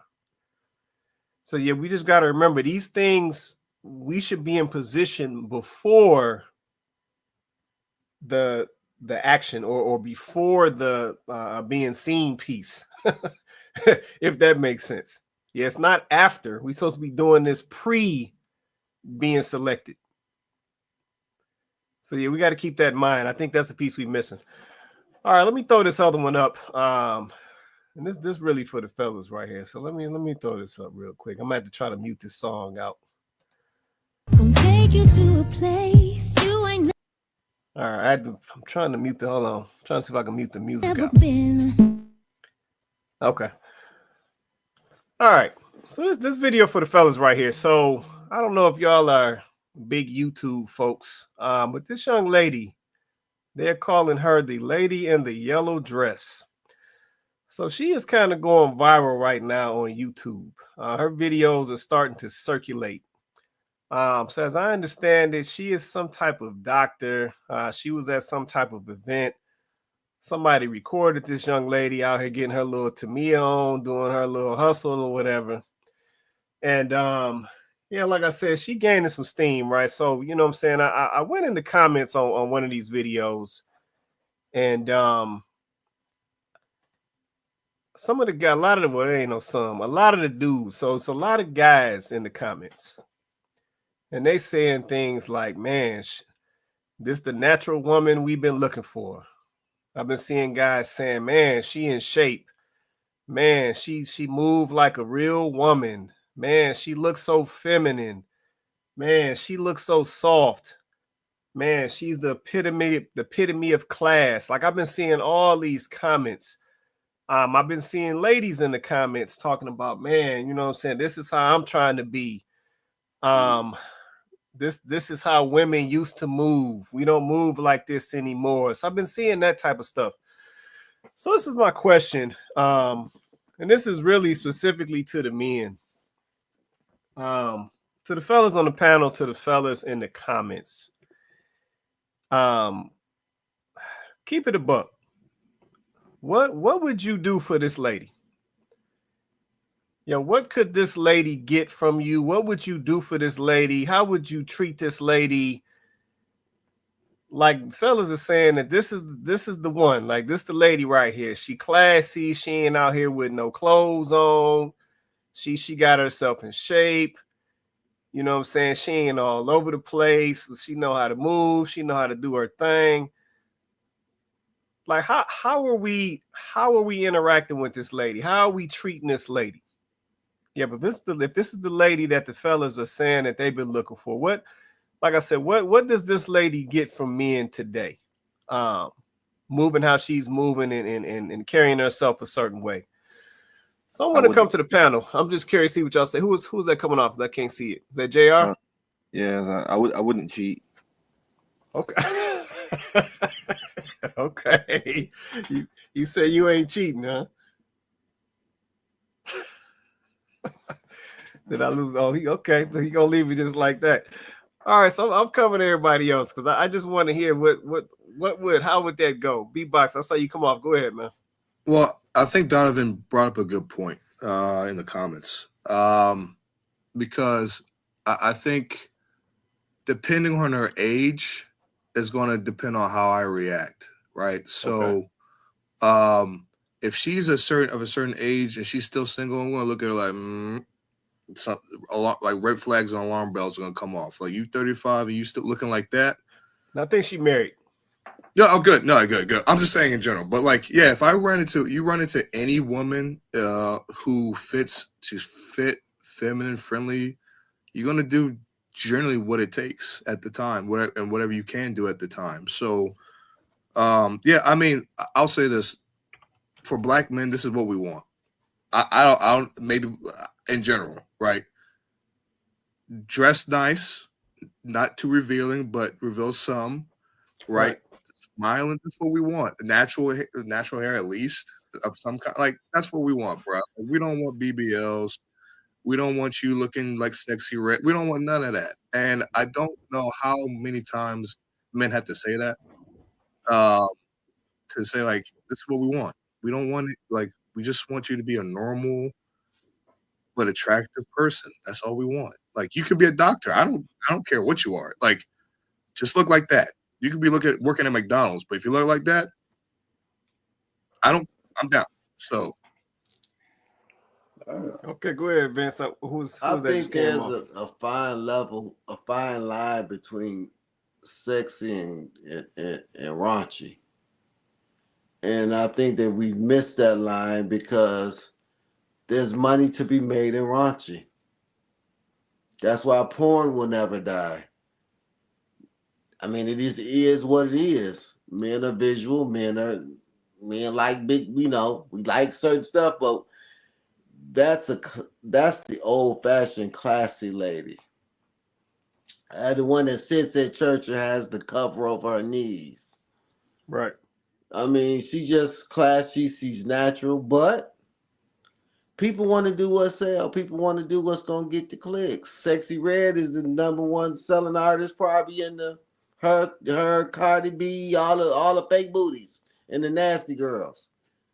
We had Megan Thee Stallion at the presidential whatever that was. So as long as it's making money, they're gonna do it. So I mean, I think you're gonna get classy ladies, but as long as big booties and clicks is what's making money, people gonna do it. Right. Okay. No, I But hear I that mean, right there. she's cute, but it depends on her attitude to me. I mean, I don't seen a lot of beautiful women. I mean, she's carrying herself classy, but I want is she smiling? Is she nice? I see Yeah. attractive women at the gym all the time. They got the worst attitudes. Yeah, no, that's So that's true. Let's say because I've seen a couple of the videos. I'm coming to you, Joe. I've seen a couple of the videos that she's been in, man. I said she don't come off, you know what I'm saying, like she's one of those ones with the attitude. Like I said, she is since she is married. And then all of the instances that I've seen, I said she's she kind of going viral right now. I don't think she even expected it to happen. But in the instances that I've seen her in, like I said, she does. She carries herself like a nice lady. And I think overall, guys, they draw to that. You know what I'm saying? Because I said, dudes. I mean, I don't, man. I'm gonna say this, then I'm coming to Joe, man. I think if ladies just understood, man, something that basic, just being nice and friendly, like dudes be dudes be getting weak out here. Like let's keep it a buck. Yeah, because it almost is out of the ordinary now. You know what I'm saying? So it just be simple things. I say y'all should have. I wish I could have screenshotted some of the comments, but it's like dudes was like, you know what I'm saying? They was going like she was a celebrity, and it's like she looking like, man, I'm just out here trying to do this little charity work, like they was trying to help get some dogs adopted. Like she out here, like I'm trying to do some philanthropy, and it's like dudes was going crazy in the comments. So yeah, it was wild. But let me come over to Joe. Go ahead, Joe. It's on you, man. Yeah, the boxing events, you nailed it. Really, she's to put it crudely, that is the type of woman that we would commit to. Um, the type of woman we won't cheat on, because women always have that fear of lack of commitment from a man. But something like this, we know, we can feel it, we can see it. It's like, okay, this is the woman I want to keep. So we understand the difference. I don't think a lot of women, they assume that when they show off a lot of skin, like Vince talked about pornography, they or OnlyFans, yeah, you want to get a nut off. But then it's like you wake up in the morning, you be like, who is this person? Like, okay, you don't, that's weird. You was so attracted to me before. Yeah, this doesn't. But then with a woman like this is a woman that you see yourself realistically, taking around your friends and your family, not being embarrassed, not saying, "Oh, this is an ex OnlyFans, this is an ex stripper, this is an ex." No, this is a woman who is a medical doctor, a professional. This is a woman who dances well, who's in shape. Keyword in shape, because we have a lot of women who don't like to be in shape. They just think they can look like Lizzo and be successful, and yeah, in your career perhaps, but with men and the man that you want. So, and she's showing off a lot of things without having to say anything at all. She's dancing, she's in shape, she dresses well, she's attractive, she's smiling. We would assume, right? We're making a lot of assumptions that she has a good personality. It may or may not be true, like Vince said, but that's the assumption. Same thing with the younger version of her, a little bit more risque, which is Cooking with Kyler. She had that same effect on a man. It's that even if you're pretending to be into a man, it's a certain way you present yourself. She's cooking. None of those men are ever going to be cooked for by her, but it's the illusion of such. They're not. Oh, she's probably married to one in the video, but they're never actually going to get that specific woman. But it's the ideal type that we do want.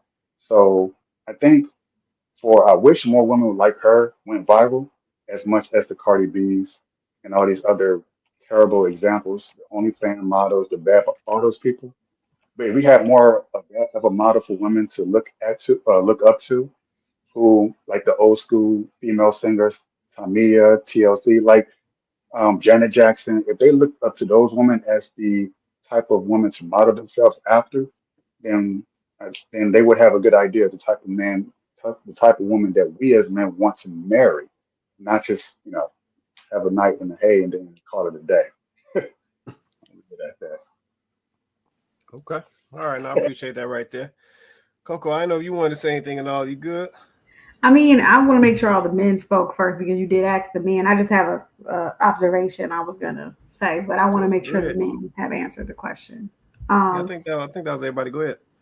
I was just gonna say, and this is no dig at your question or any of the men because I mean it's a valid question.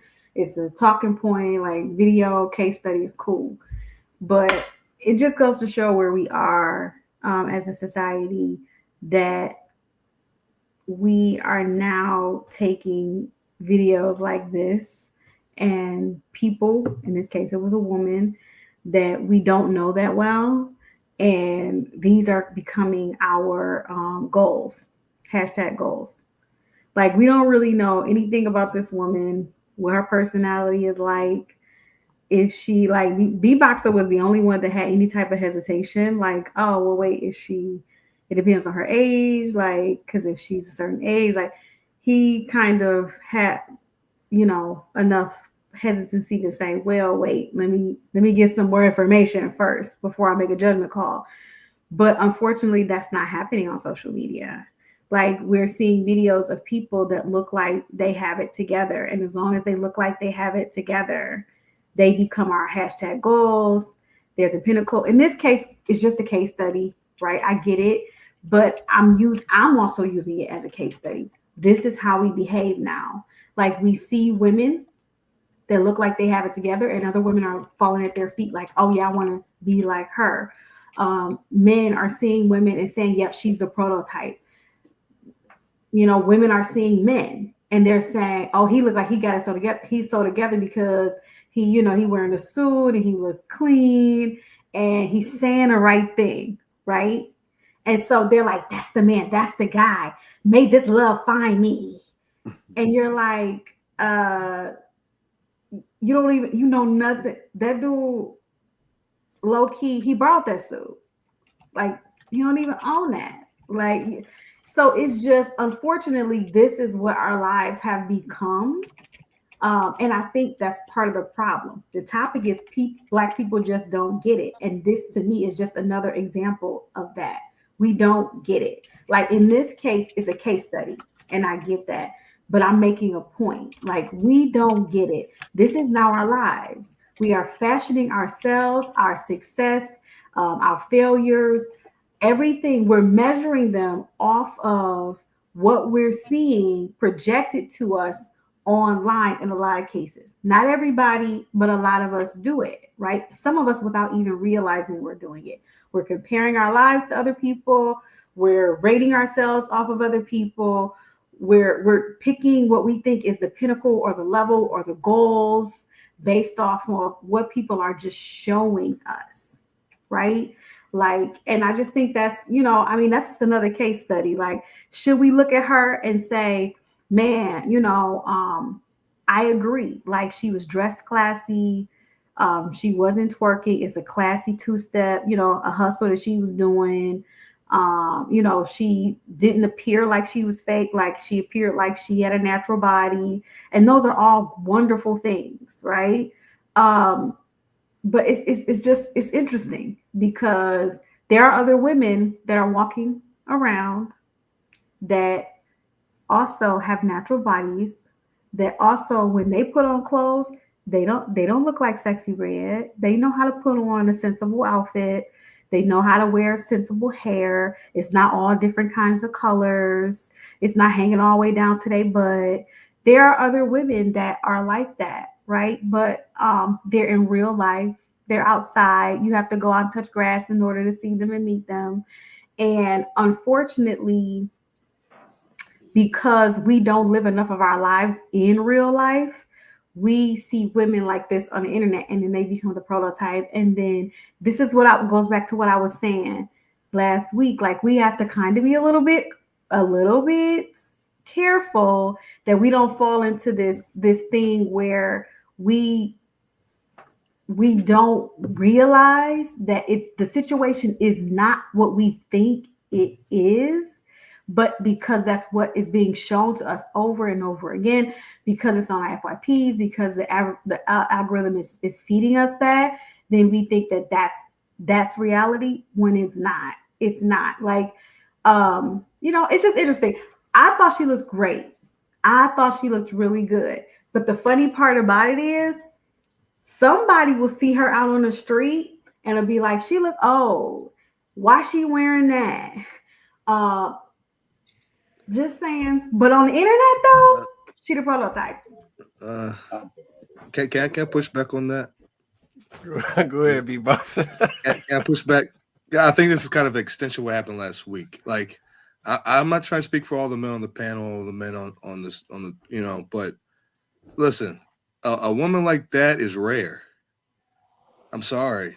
In the Black community, especially, she's rare.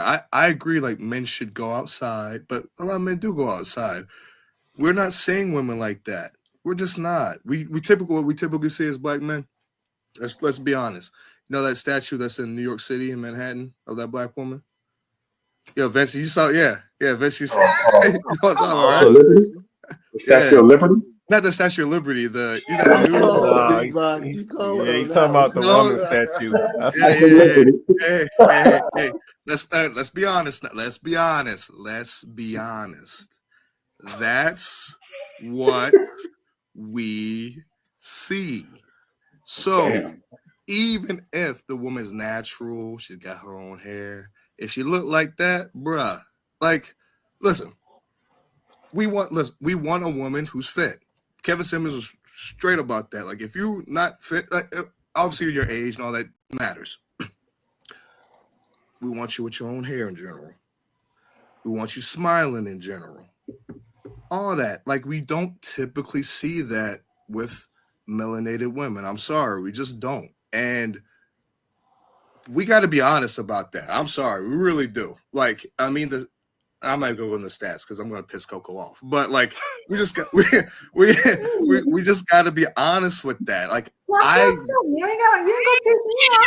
No, I'm just saying, like what? So I'll say this: where I live, I do see a lot of Black women who look like that, right?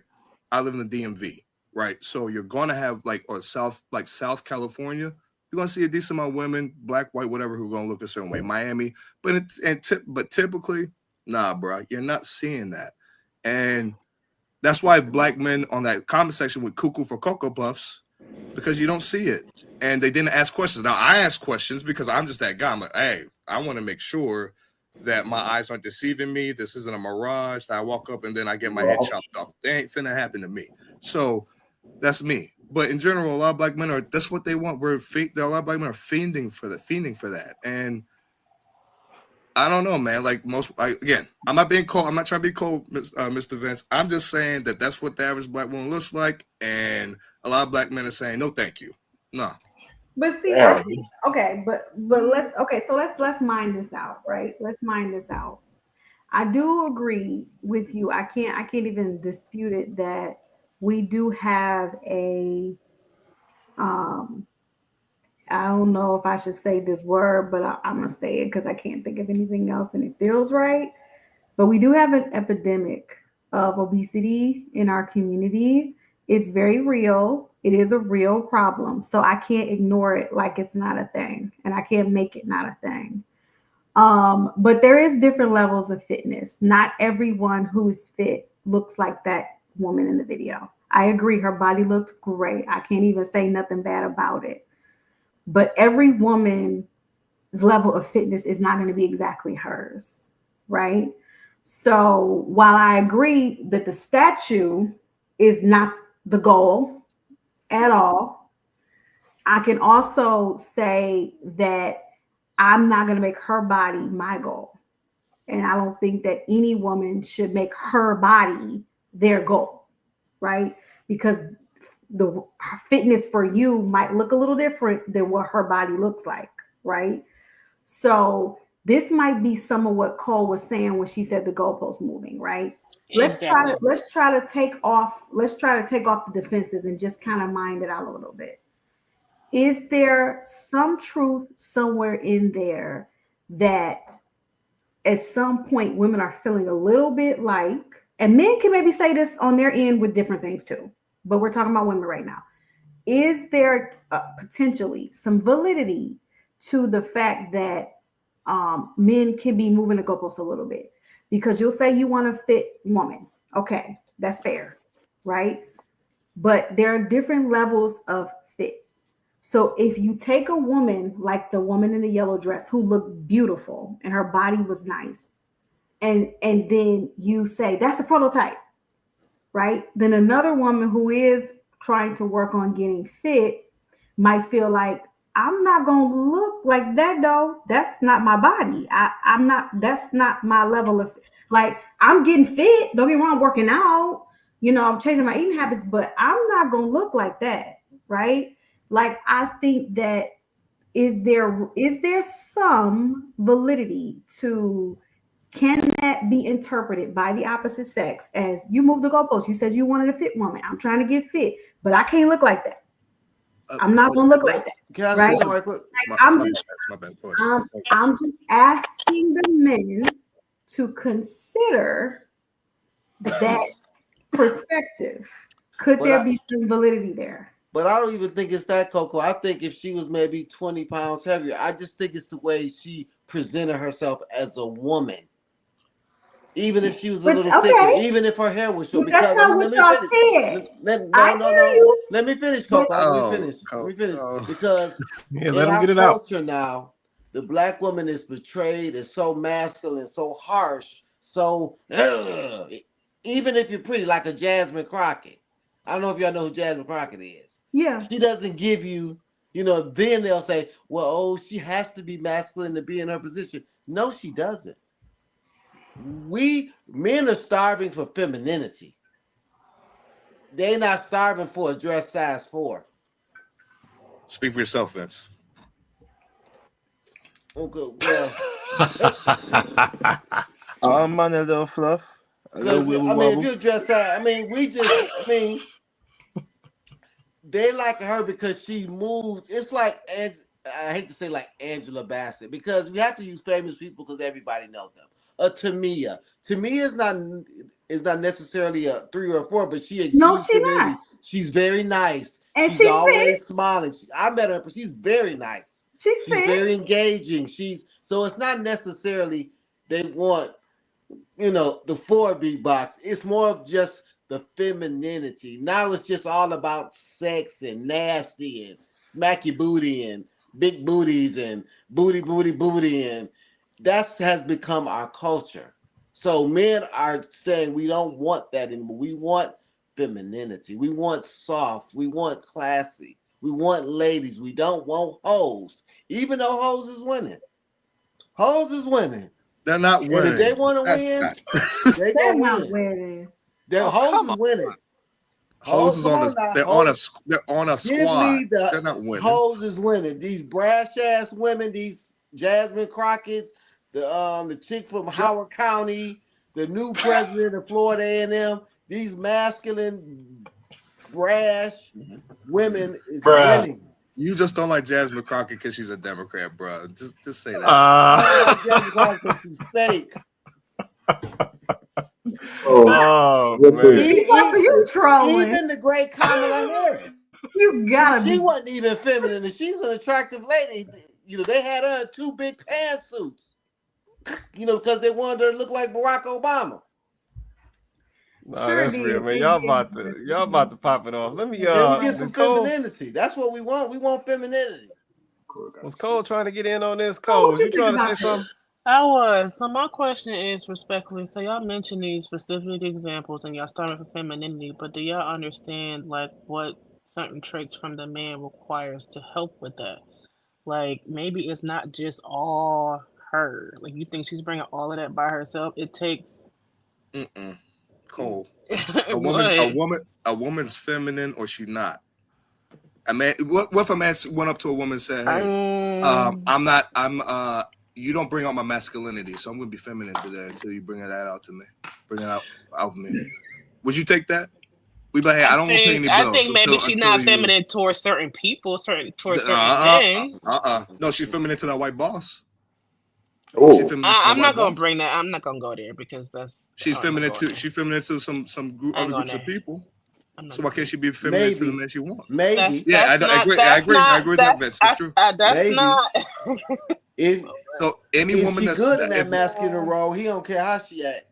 that's As true, long as but you get my money. right, it's true. But yeah, if a man was to say, "Oh, my Do you masculinity think a woman's depends on gonna the be day," feminine towards you if you're not coming with the proper stance and attitude? I mean, Yes. she ain't. Yeah. Yes. No. Thank What you, Vince. attitude? Yes. What attitude? My question to Cole, because I'm for real. Let's mind it out. So, Cole, what attitude does a man need to present to a woman for her to feel like she can rest in her femininity? I mean, overall, an understanding of collaboration and understanding. I think that's very basic. What does that mean exactly, though? Okay. I need you to break it down for me. Like basically the same attitudes that men are complaining and saying that women have, them having them same attributes and traits as a man.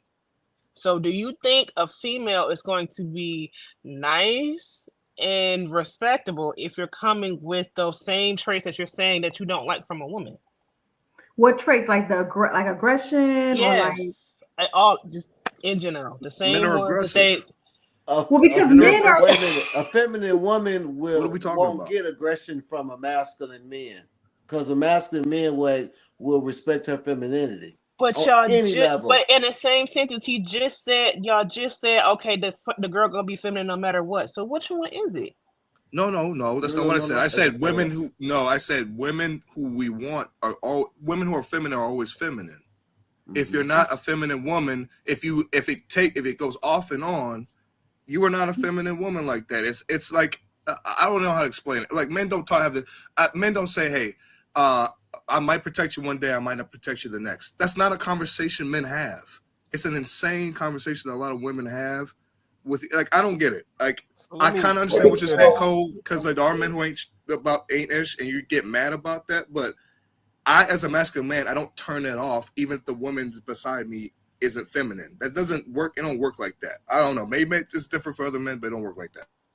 So let me clear this up. I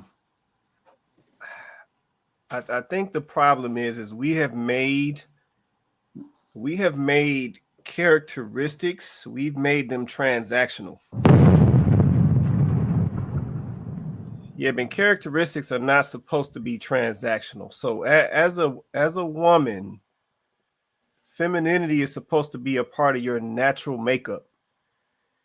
Yeah, but vice versa on the male side, masculinity is supposed to be a part of your natural makeup. So you being masculine, it doesn't have any dependency on a woman. Yeah, but then the same thing goes for a woman. A woman being feminine and moving in feminine energy has no dependence on a man. So a man should not have to bring that out of you, or a man should not have to do anything for you to move in your natural state. You should naturally be like that. But I think what's happened today is we have transactioned a lot of our natural functions because our natural functions are no longer natural. Yeah, see, I think the issue is at its most basic form is we've lost sight of our positions and our purposes. Yeah, so now we put ourselves in these situations where we are looking for somebody to bring something out of us. And like I said, I'm not going to give guys a pass in this situation. Guys do it too. Yep, some guys will wait on a woman to come around before they'll want to step their game up. And see, that's backwards. You should be stepping your game up, and then the woman will come around. And then women do it on the flip side. A woman will be hard, but then she'll say, well, I'll be softer when a guy comes around that's masculine. And that's backwards. You should be soft, which will attract the masculine man to come around. Yep, and see that's the piece that we miss. We want to transaction things that should be natural to us. Yes, so when it comes to a woman, femininity is not just wearing pink. Yeah, we've dumbed this stuff down to where it's just wearing pink and getting your hair done and polishing your nails and all of this. And that's not what it is. That femininity is really an energy. Mm-hmm. Yep, I know we talked about the young lady in the yellow dress in the video. And Coco made some valid points. You know, B-Boxer made some valid points. Like I said, this is social media, right? So we don't know these people personally and none of that. But I think what was happening was guys were seeing and feeling a certain type of energy coming off of this lady in this video. Yeah, but she's got more videos other than that, where she's actually talking and speaking and interacting with people. And so she actually comes off like a decent lady. Like I said, she's somebody's wife. So she didn't really come off like she's putting on an act, right? But I think dudes are feeling that. And let's say guys naturally attract to that. And the same thing goes for women. Yeah, when a man is moving like a real man, moving with purpose, moving with structure, when you can't run over him, when you can't be playing with him, or if you start playing with him, he checked that mess real fast. Women attract to that because see, they know that man has got discipline. They know that man's going to be able to handle himself certain ways when he gets in certain situations. And they also know that they can be safe or feel safe around that man. And let me say this last piece is I think this is the most important. The women will attract to that man because they know at that point that they can let it all go. If they can fall back, he gonna handle it. He gonna hold it down, and she can just fall back and do her feminine thing and just be a woman and move, and everything works. Yeah, but that's the key. Yeah, but we have transactioned so many things that are supposed to be a natural part of us because we've stopped prioritizing those natural parts of us. Essentially, let me put it like this. We sold out. Yeah, we sold out the important pieces of us for this other stuff out here that's not important. Yeah, let's just go ahead and go there. Yeah, let's just go ahead and go there. You know what I'm saying? We have situations where some of our guys, they sold out some of their strengths as being man. They sold it out for lust. Yeah, they sold it out to play with these little chicken heads out here. Yep, on the flip side, some of the ladies, they've sold out their femininity for their careers. They've sold out their femininity for their finances. So now they got them voids. Same with the guys. Now they got them voids. So yeah, we really got to sit down and we got to think about what we have given up or what we have lost to these material things or to these fleeting things that we put priority around, and understand how that stuff is hurting us when it comes to relationships. Go ahead, Coco. That's good. Go ahead, Coco, and then come back to Joe. That femininity is an energy, just like masculinity is an energy. It is an air about a person. It is the way that they dress, the way that they carry themselves, the way that they talk, the way that they treat the people around them. It absolutely is all of those things. And I'm going to say that's obviously why men responded to the video the way that they did. Like you said, KP, I guess they were picking up on something from this woman, right? And I think that's what we need to remember. Femininity, though, I think going back to your point is we have kind of recategorized some of these things and repackaged them, because femininity doesn't necessarily mean that a woman has to be quiet, that she can't have an opinion, that she can't speak up for herself, that she can't work a job and be successful at it. It doesn't mean that she can't, she always has to be seen and never heard. It doesn't mean any of those things. But I think, unfortunately, not the men on this panel, but some men have taken and interpreted femininity as she's quiet, she does what I say, she never has feedback, she never has an opinion, she should never, when I'm talking, she should never have anything to say, she can't speak. And I'm like, that's not femininity. That's what women would classify as I'm oppressed because I should still be able to have an opinion. I should listen. Submitting to you doesn't mean that I lose who I am as a person. I shouldn't have to lose who I am as a person to submit to you. I should still be able to have thoughts of my own. I should still be able to have opinions of my own. I should still be able to speak, not disrespectfully, because we're not disrespectful. That's not feminine energy. You cannot be disrespectful. Not competitive. I'm not talking about being combative. Even if you can disagree with someone respectfully, let them be heard. They allow you to be heard. There's an exchange that can happen that respect is at the forefront.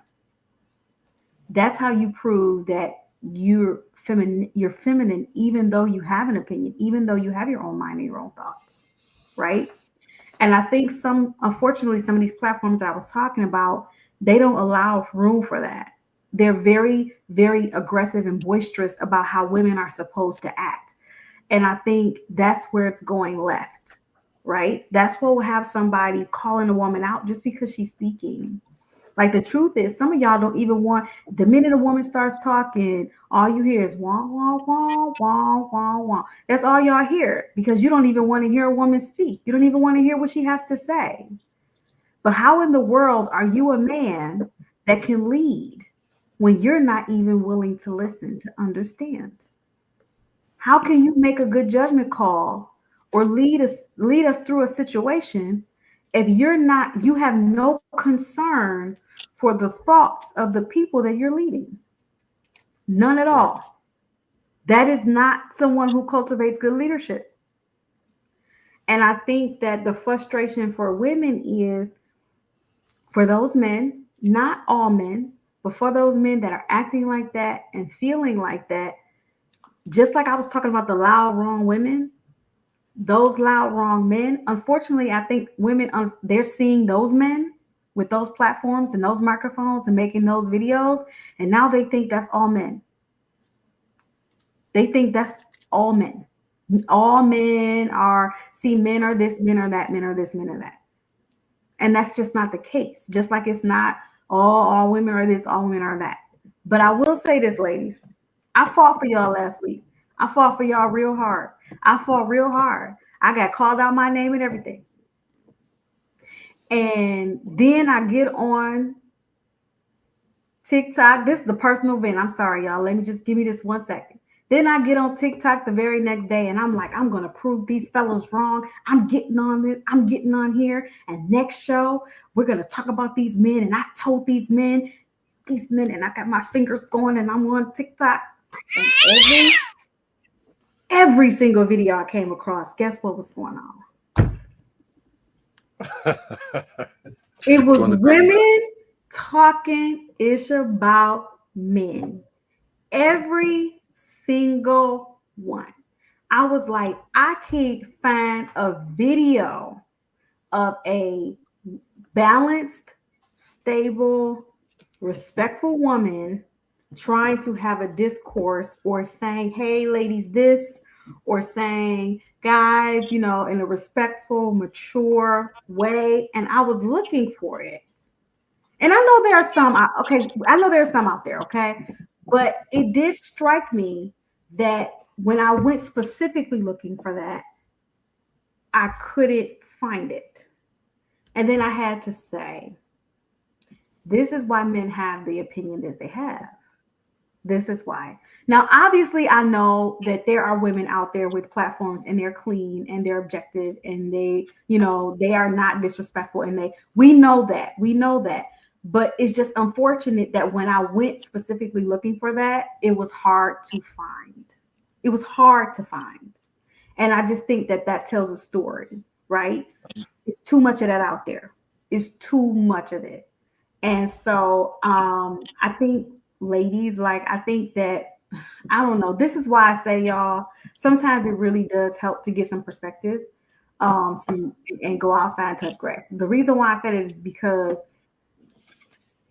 y'all, let's go. I don't know what else to say. I just think that unfortunately, I feel like social media is really doing, has really done a number on us, and is doing a number on us. And I mean, I think this is the sole reason why men, unfortunately, have this negative, outlook on women, and why women have this negative outlook on men. Yeah, cause We're contributing to it. Go ahead, yeah, JR. And then Joe, right after you, man. I know Joe wanted to say something too. Go ahead, JR. yeah, cause obviously like not long ago, I felt like as your bodyguard, you question my integrity, you know, defending women. So Oh, I, come on. I had to, you know, just escape from a role quickly because boy, yeah, it just doesn't make sense, does it, Miss Coco? Like,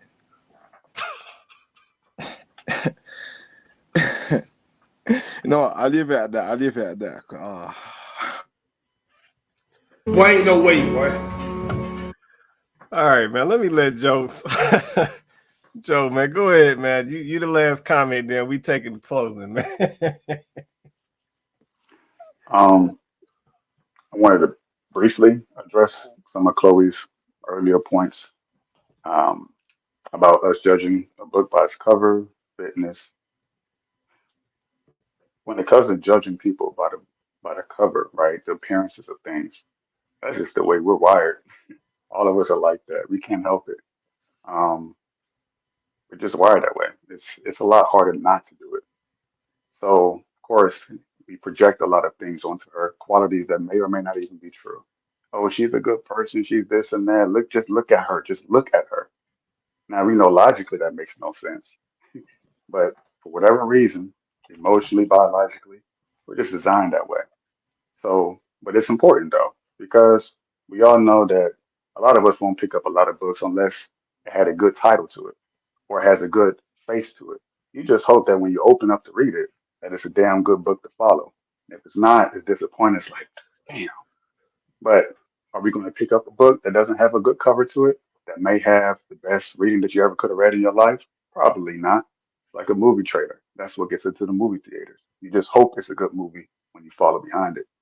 When it comes to fitness, yeah, she is the prototype. But we're not delusional in thinking that every woman is going to look like her. When I went to a model casting event, I was aware that the woman that I saw was not the typical average woman that I saw. They were the prototypes. That's what models are. But men are going around thinking this is how a woman should look like. These models, that's why they're called models. That's why she's the prototype. What we do want and expect from a woman is for her to meet her fitness, for her to not have to take shortcuts, i.e., BBLs, cosmetic surgery, excessive makeup, to compensate for things that she can do to make herself the most fit that she can be for the man that she attracts. So it's effort as opposed to taking shortcuts or not doing anything at all. So that's what we expect. That's the kind of fitness we're looking for, to be the best version of yourself that you can be. And we can tell if you put in the effort to do that. Because if you don't, then yeah, you're going to be compared to the prototype. Um, oh, and to Cole, she mentioned about femininity. Yeah, everyone already pretty much covered it. The boxer said it's just simply who you are. If it requires me as a man to turn that on in you, and then you turn it off when it doesn't suit you, that's a volatile and unstable environment for us. It's very um, there's nothing to land on with that. It's just kind of like up in the air. Yeah, she's nice and sweet to me one day, but she's an asshole to the waitress. She's masculine and aggressive with this person, but she's sweet with the boss. That's We just want consistency, the same way that you expect it from us in our masculinity. That's all we want. And I think Quay said it best earlier. He summed it up perfectly. Men sell out their masculinity for lust. Myself having been a perpetrator of that and recognizing that and actively working to fix that. And women sell out their sexuality, their femininity for money, OnlyFans, pornography, so or even other industry strippers. So we sell ourselves out to the lowest common denominator and expecting a certain result and expecting the woman like the woman in the yellow dress. But again, because we have sold ourselves out, we say this is the type of woman I want, but are you the type of man who would even that she would even look at? A lot of men wouldn't be. You can say that's my prototype, that's who I want, or you want, but if you're not the opposite of her, it's going to be a disconnect. Something's going to fall apart. So you can have a pie in the sky, wishing, dreams, and demands all you want to, just like women can. Oh, I want my Russell Wilson. But are you the type of woman that Russell Wilson would go for? And vice versa for men. You know, are you the type of woman that a Beyonce would go for? Are you? And if you can answer that honestly and say, well, no, I'm not, then now you have some place to go from there. You can work on that. But a lot of people are delusional. They just have dreams and delusions, and they live in these fantasy worlds that they don't have. They don't want the people that they can attract. They don't want that person, but that's exactly who they deserve. I'll leave it at that. No, that's real right there, man. Appreciate that. All right, man. We're gonna take some closing and we're gonna get on up out of here. I'm gonna hit the top, the bottom, and we gone. Coco, you want to say anything before we get out of here? Yeah. I know we Vince had to step off, but I'm gonna ask the boxer because he's the other married gentleman on the panel. I'm gonna say that and this is not, I promise this is not a loaded question. I'm gonna assume the answer is yes, but I just want you to answer it anyway. You found what you wanted in your partner or your spouse, right? Do you feel like you were the man that you needed to be in order to position yourself to be in the position to be who she needed you to be? Not at the time. So we met in college. So I was like 20. So I was a fool. Let's be honest. 20 years old. So when we first met, she obviously was attracted to me and I was attracted to her, but I was kind of in a transition where I was not trying to be as much of a, I can't use, there's a bad, much of a carnal individual. Yeah, whatever Jared said, like carnal individual at the time. College, it's easy to get and all that. So, and also I was getting drunk all the time. It was pretty bad. Like it was like my sophomore year in college. But over time, like I changed my life a little bit. I changed it for her too, because I was like, hey, I really like this chick, and there's certain things that she's not going to accept. So I'm going to change a lot of my lifestyle in college to get her. So yeah, I was like, hey, it's not that she necessarily changed me. It's just like, if I want this type of person, whether it be her or somebody else, my life has to change. And so I did that. And then we started dating like a year after that. And I still don't think I was necessarily ready because, again, I was super young, but I do think, I grew into that. It took some time. And to be fair, she was a crazy individual herself. I'm not going to out her like that, but, young women, there's some crazy stories. We went through some stuff, but yeah, I'm just gonna be honest. We weren't ready at the time, but I think meeting young helped us kind of grow into each other and figure some stuff out, if that makes sense. No, that's fair. That's fair. The point that I was really trying to make is that we're talking about Black people just don't get it. And I think that one of the things we struggle with understanding in our community, I don't know when we got to the point, and actually that was a perfect example. I don't know when we got to the point where we feel like everybody has to be perfect, or they got to come out the box. We got to rip off the plastic and it got to be ready to go. Like there's no assembly required. And I think that we have to understand that there's going to be assembly required, period. Regardless if that person came from a 2-person home or not, or whatever the case may be, there's going to be some assembly required, period. And I think that that's what's missing. I don't know where we got to this point, and unfortunately, that's why I talked about the way I spoke about the video of the woman the way that I did. The reason why I spoke of the video that way is because that, unfortunately, I think is the mindset. Like, it's nothing wrong with looking at a woman and saying, oh, wow, like she looks nice. I wish we had more women, walking around that pull themselves together like that. I'm not saying there's anything wrong with that. What I'm saying is the mentality behind it, though, right? Like if we're in this mentality now where we're going, oh yeah, like that, right? Not understanding that if you're saying you want a woman that, is fit and, carries herself well, or that woman may need some massaging. And I'm not saying that it should be your sole responsibility to do that. That I'm not putting that on you, but maybe you can understand that that woman might be in the gym. She might not be a 4 yet, right? She might be trying to get to a 4. She might be trying to get to a 6. Shoot, she might be trying to get to an 8. You know what I'm saying? Like she's trying to get there, whatever that level of fitness looks like for her, right? Like that's this is what I'm saying, right? But if we take on a mindset that yeah, that's it, right? Then what happens to everyone that ain't quite there, or maybe that's not necessarily where they're gonna land because that's not their life, that's not their build, that's not their experience, that's not their circumstance, whatever the case may be, as men and women in our community.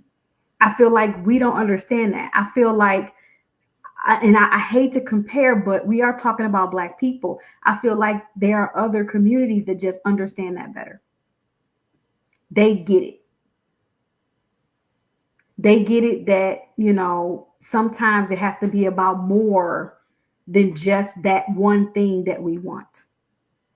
Sometimes it has to be about some other greater purpose or some other greater goal or something that's bigger or more important than that one specific thing that we want. Going back to the video of the woman that said she met a nice guy and the dates were fun and he was great and he was all this and everything was wonderful.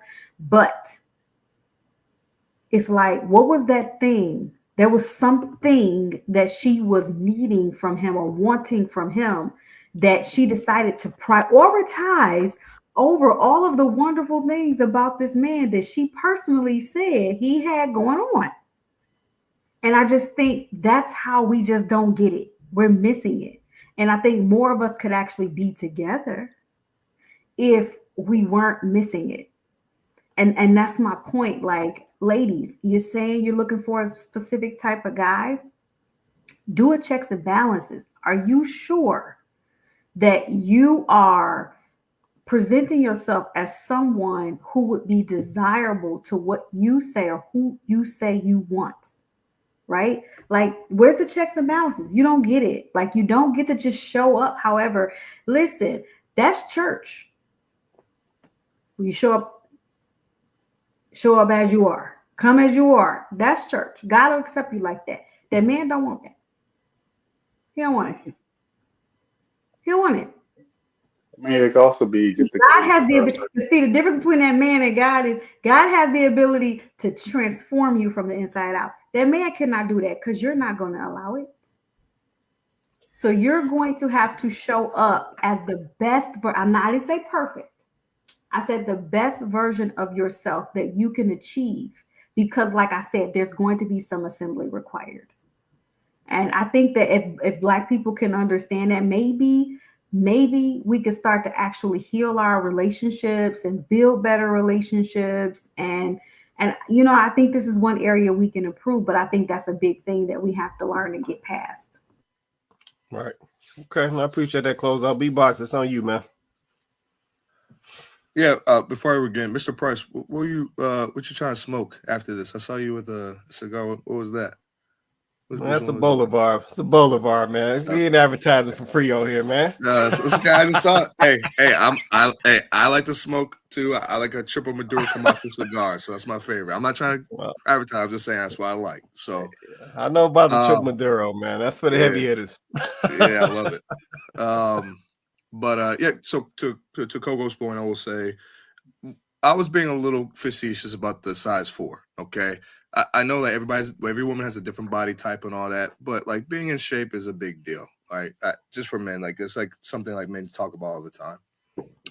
But to go back to the point of Black people just don't get it. I will say this because this was touched on because I did mention this one podcaster, but I will say to Black men, hey, be careful who you listen to. If you really want to be married and you really want to be in a relationship that's healthy, don't listen to a lot of these red pill guys, especially these black dudes out here. I'm going to say this. I really feel as though a decent amount of these guys have racial animus against black women. It's just coming from a black man who's dating a white woman. I really feel that way. And they don't really want to say it because they know what that means. It's like they never really got played from black women in high school, and now they're screaming and going all out and going crazy. Like it's unfortunate. So don't listen to those guys. Listen to men who have a healthy relationship with their wives or their girlfriends or long-term partners, and move from there. Don't listen to these guys because you will be lonely without nobody. Because you start talking like that, most women, no matter who they are not going to be with you. So, black men, please do some discernment. That's facts. That's facts right there. I'm glad you said that, man. Let me come over to Cole. Cole, you still with us? Yep, I'm sure. You want to say anything closing before we get out of here? To the topic, I mean, I do think it's true that black people just don't get it. To the context of the relationship, honestly, I just think black people too much into the aesthetic, and it don't make sense. And that's really my stance on it. I'm real strong on it. Okay. I don't see this from other groups. I don't. That's because other stuff is more important. Having a home is important. Legacy is important. Understanding their community's mission is important. Not all of this physical, social media driven stuff. It's very weak minded to me, and I'm really strong on it. We don't get it. So okay. So let me. I understand what you're saying, Cole. So let me ask you this. Do you think that it is just black people that are stuck on this aesthetic, or do you think that some of these other communities already prioritize these things? Because let me say this to you, Cole. So I know you was done, but I just want to say this. I'm glad you said what you said, right? I tend to think that it is the second one. Yep, I think that other communities already prioritize these things. And I'm just going to say this from my anecdotal view of what I see every day. So I see these other communities. I see them walking tracks. I see these other communities. I see the mothers jogging behind these strollers with these 3 wheels. I see these other communities out here walking dogs. I see these other communities at the gym. I see these other communities putting in this work prior or within these relationships. But I'm going to be honest, I don't see my community doing that like that. If I don't see us at the track heavy, I don't see, occasionally you'll see one of us walking a dog somewhere. But I don't see us out here heavy when it comes to these aesthetics. So my question is it that these other communities are already prioritizing this stuff? Essentially, this stuff is a part of their lifestyle. So it doesn't turn into this extra effort that it comes off as to us.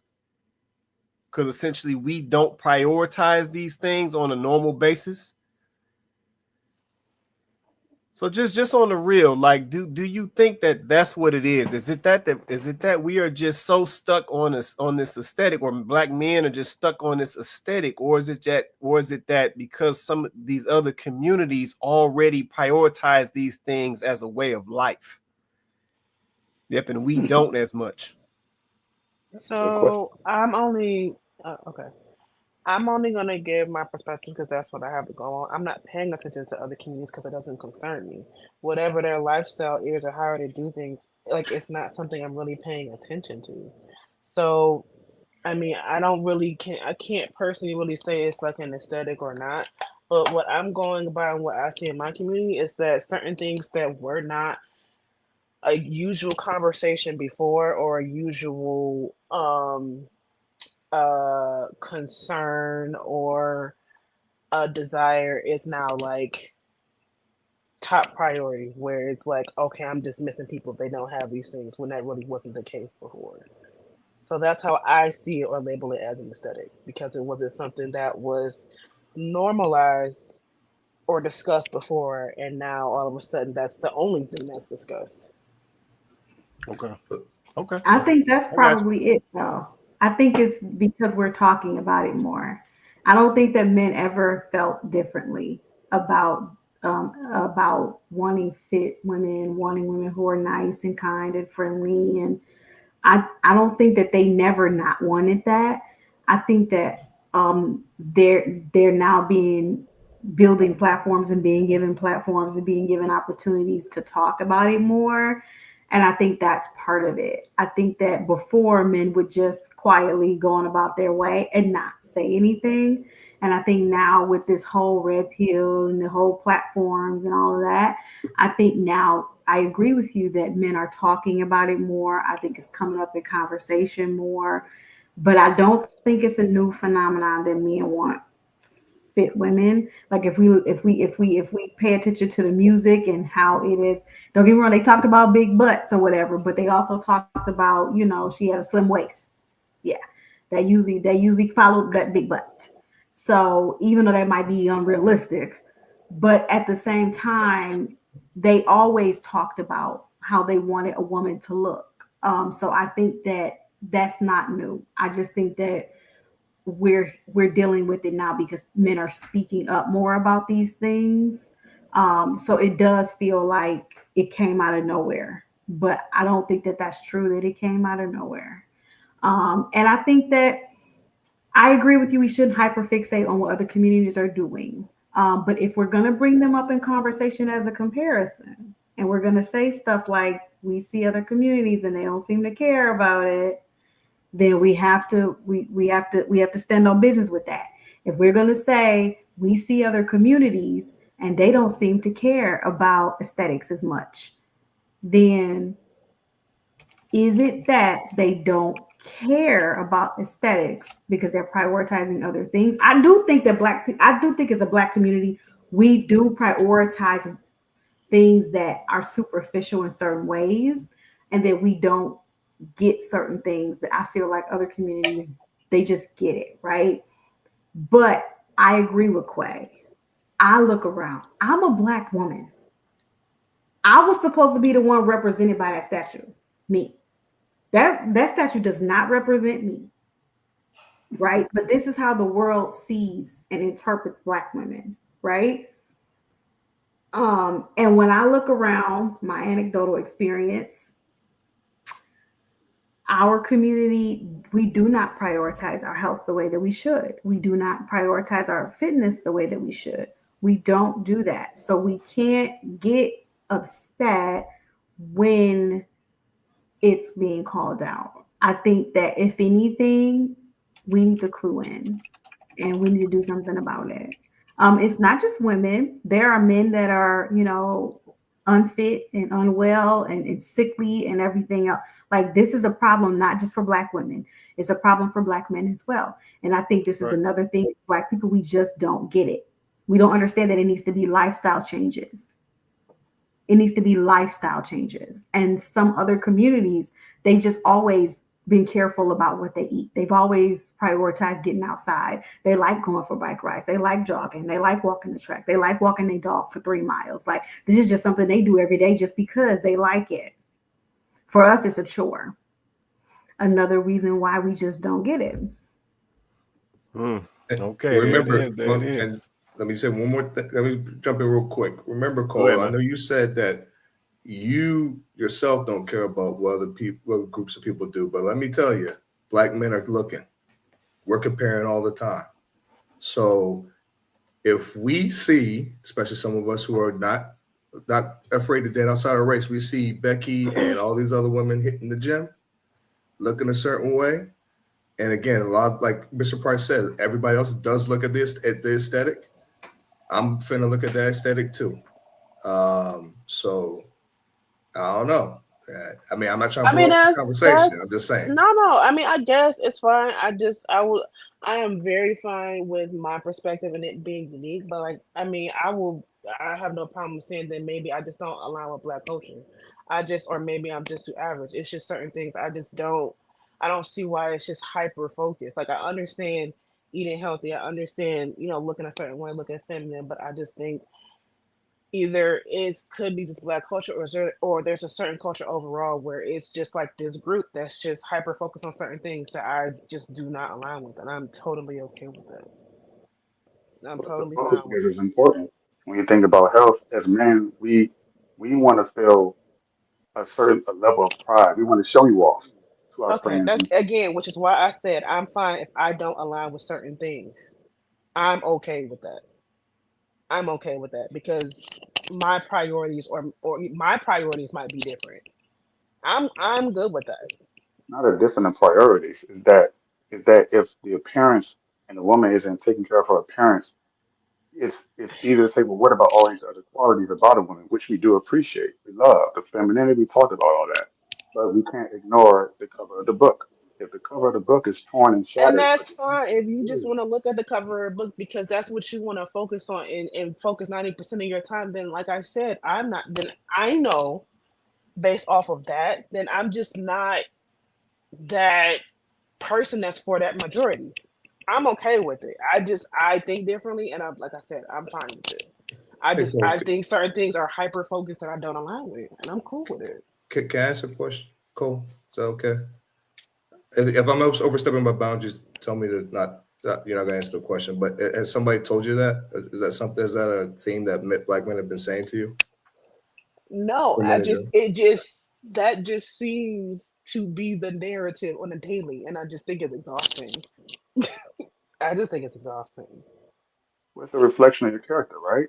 Because like if I was I, overweight, I then didn't someone say can it look was at my me and say, interaction. I didn't say it was my interaction. So it's a difference between my interaction and what I observe. So what I observe, whether it could be somebody else's interacting or social media or other forms of information, it just seems like that's just a hyper focus, which results in it appearing to be exhausting.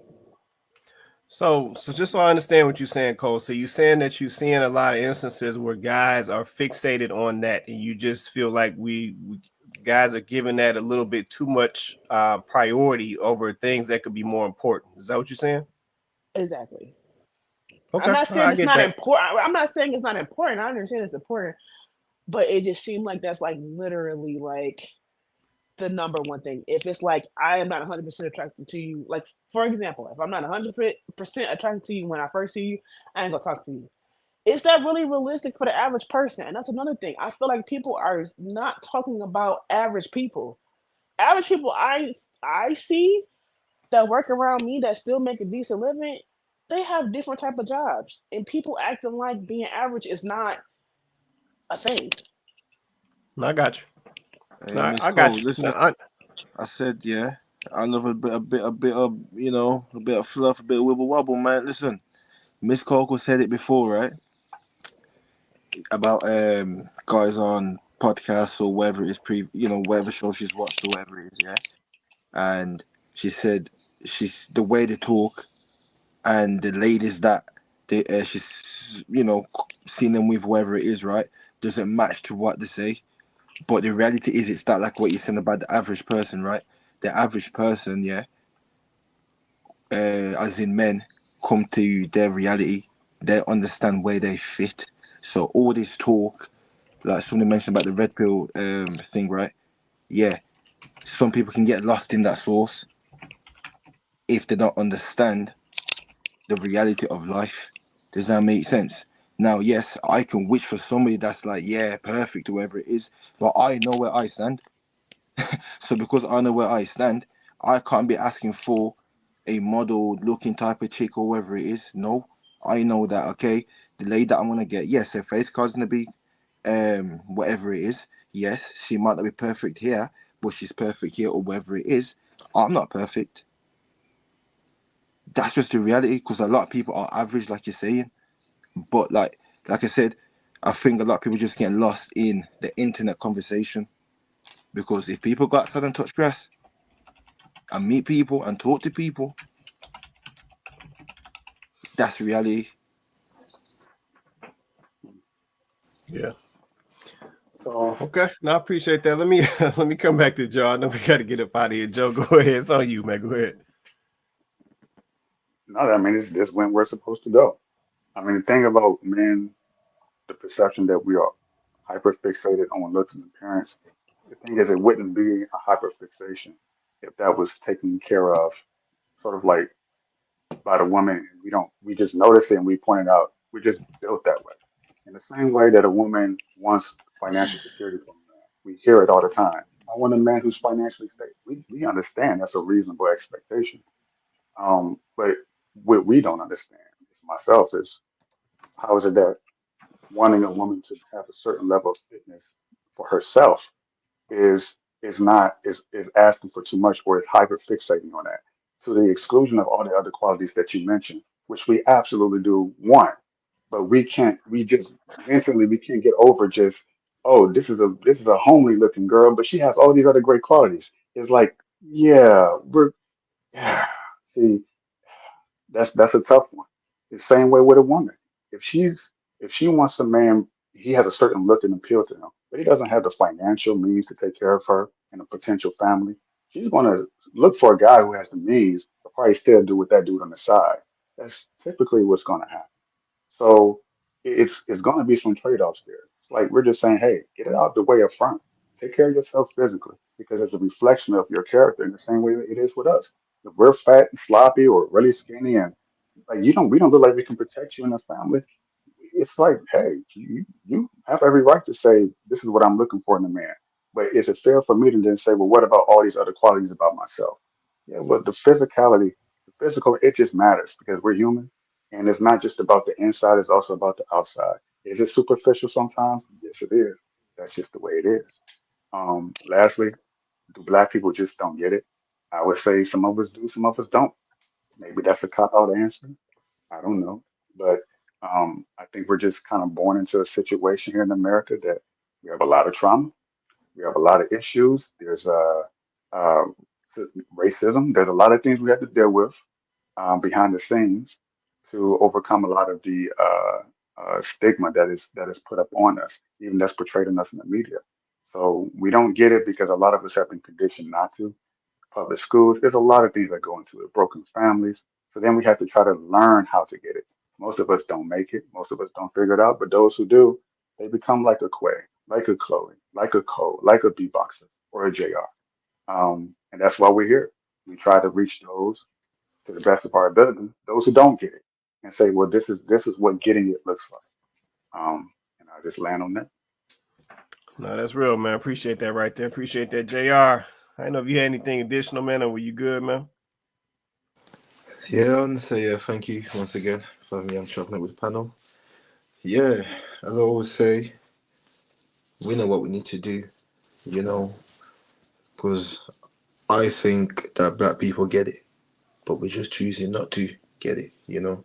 So the quicker we do it, the better it's gonna be for, you know, black men, black women, and then so forth, you know, for the black kids as well. So yeah, like I said, we know what we need to do.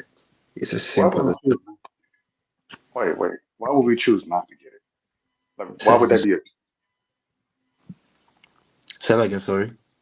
I said, why would we choose not to get it? Why would that be a choice to not get it?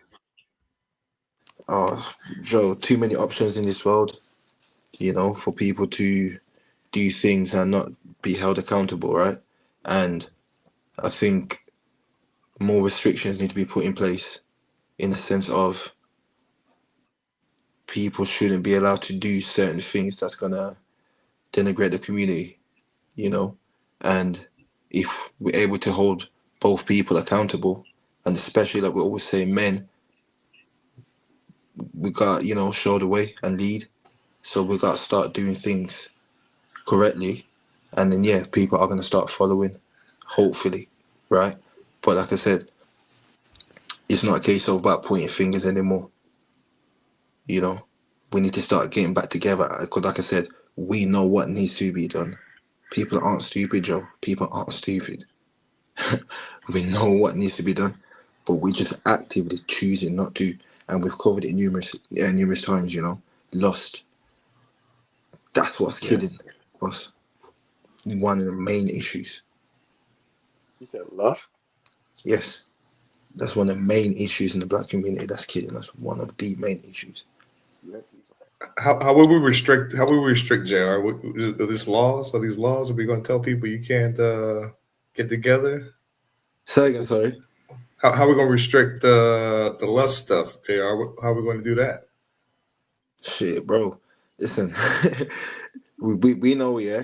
Like, for example, if people could murder and get away with it, they would. There's a reason why a lot of people don't kill. So how are we going to stop the lust, JR? You didn't answer the question. How are we going to legislate it? Repercussions, man. that's what it's repercussions, bro. Like, you know, like child support is really not enough. No, because y'all just paying that. See, this the one thing you made a valid point. You made a valid point, JR. And I agree. You made a job. I just wanted to say it. No, I'm just saying, but like there are repercussions for men out here lusting and creating babies, but y'all don't care. Lust is so strong for y'all, and it's so important to y'all that y'all will pay that child support, not the people on the panel.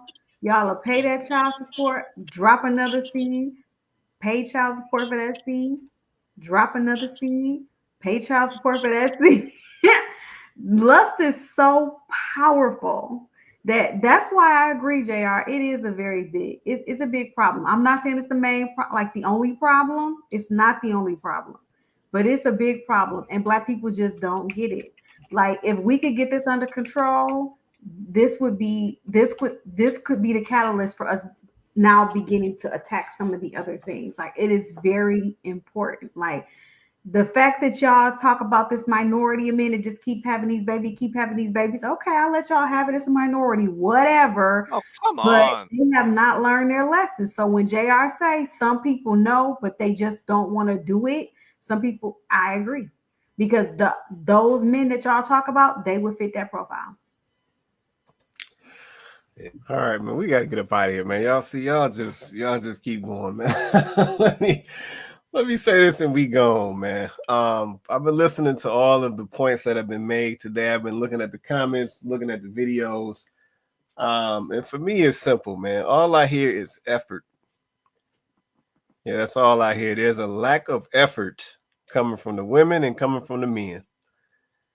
Yeah, but if people were willing to put in the effort to do what they needed to do to make it happen, like Kenyatta said, to put in the work, then this stuff will change. Yeah, fellas, we know we got work to do. Let's just keep it a buck. Ladies, y'all know y'all got work to do. Let's just keep it a buck. Yeah, you can't escape it. Yeah, your results are going to confirm that you got some work to do. It's really that simple, and that's for the men and the women. So, man, put in the effort, man, then we'll see the change. Until then, ain't nothing gonna change. And we gonna keep not getting it.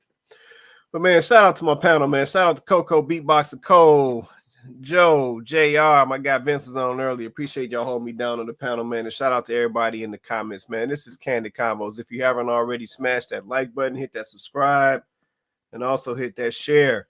But man, we do this show every Wednesday night. We go live at 8:30 Eastern Standard Time. So definitely like, share, and subscribe. But man, do me a favor. Next time y'all come, bring a friend. Let's say hit that share. We want to get this content out to as many of our people as possible. Get it out to your friends. Get it out to your family, man. Let's say we drop some great gems on this show. Yeah, we got folks from different age groups, different walks of life, different demographics. Man, we got London in the building. We got all type of stuff going on this platform, man. So like I said, this ain't no small operation, man. We got some heavy hitters on this platform, man. So definitely get in on these conversations. But man, with that being said, man, we're gonna get up out of here, man. Everybody have a good night. And we're gonna catch you guys next Wednesday.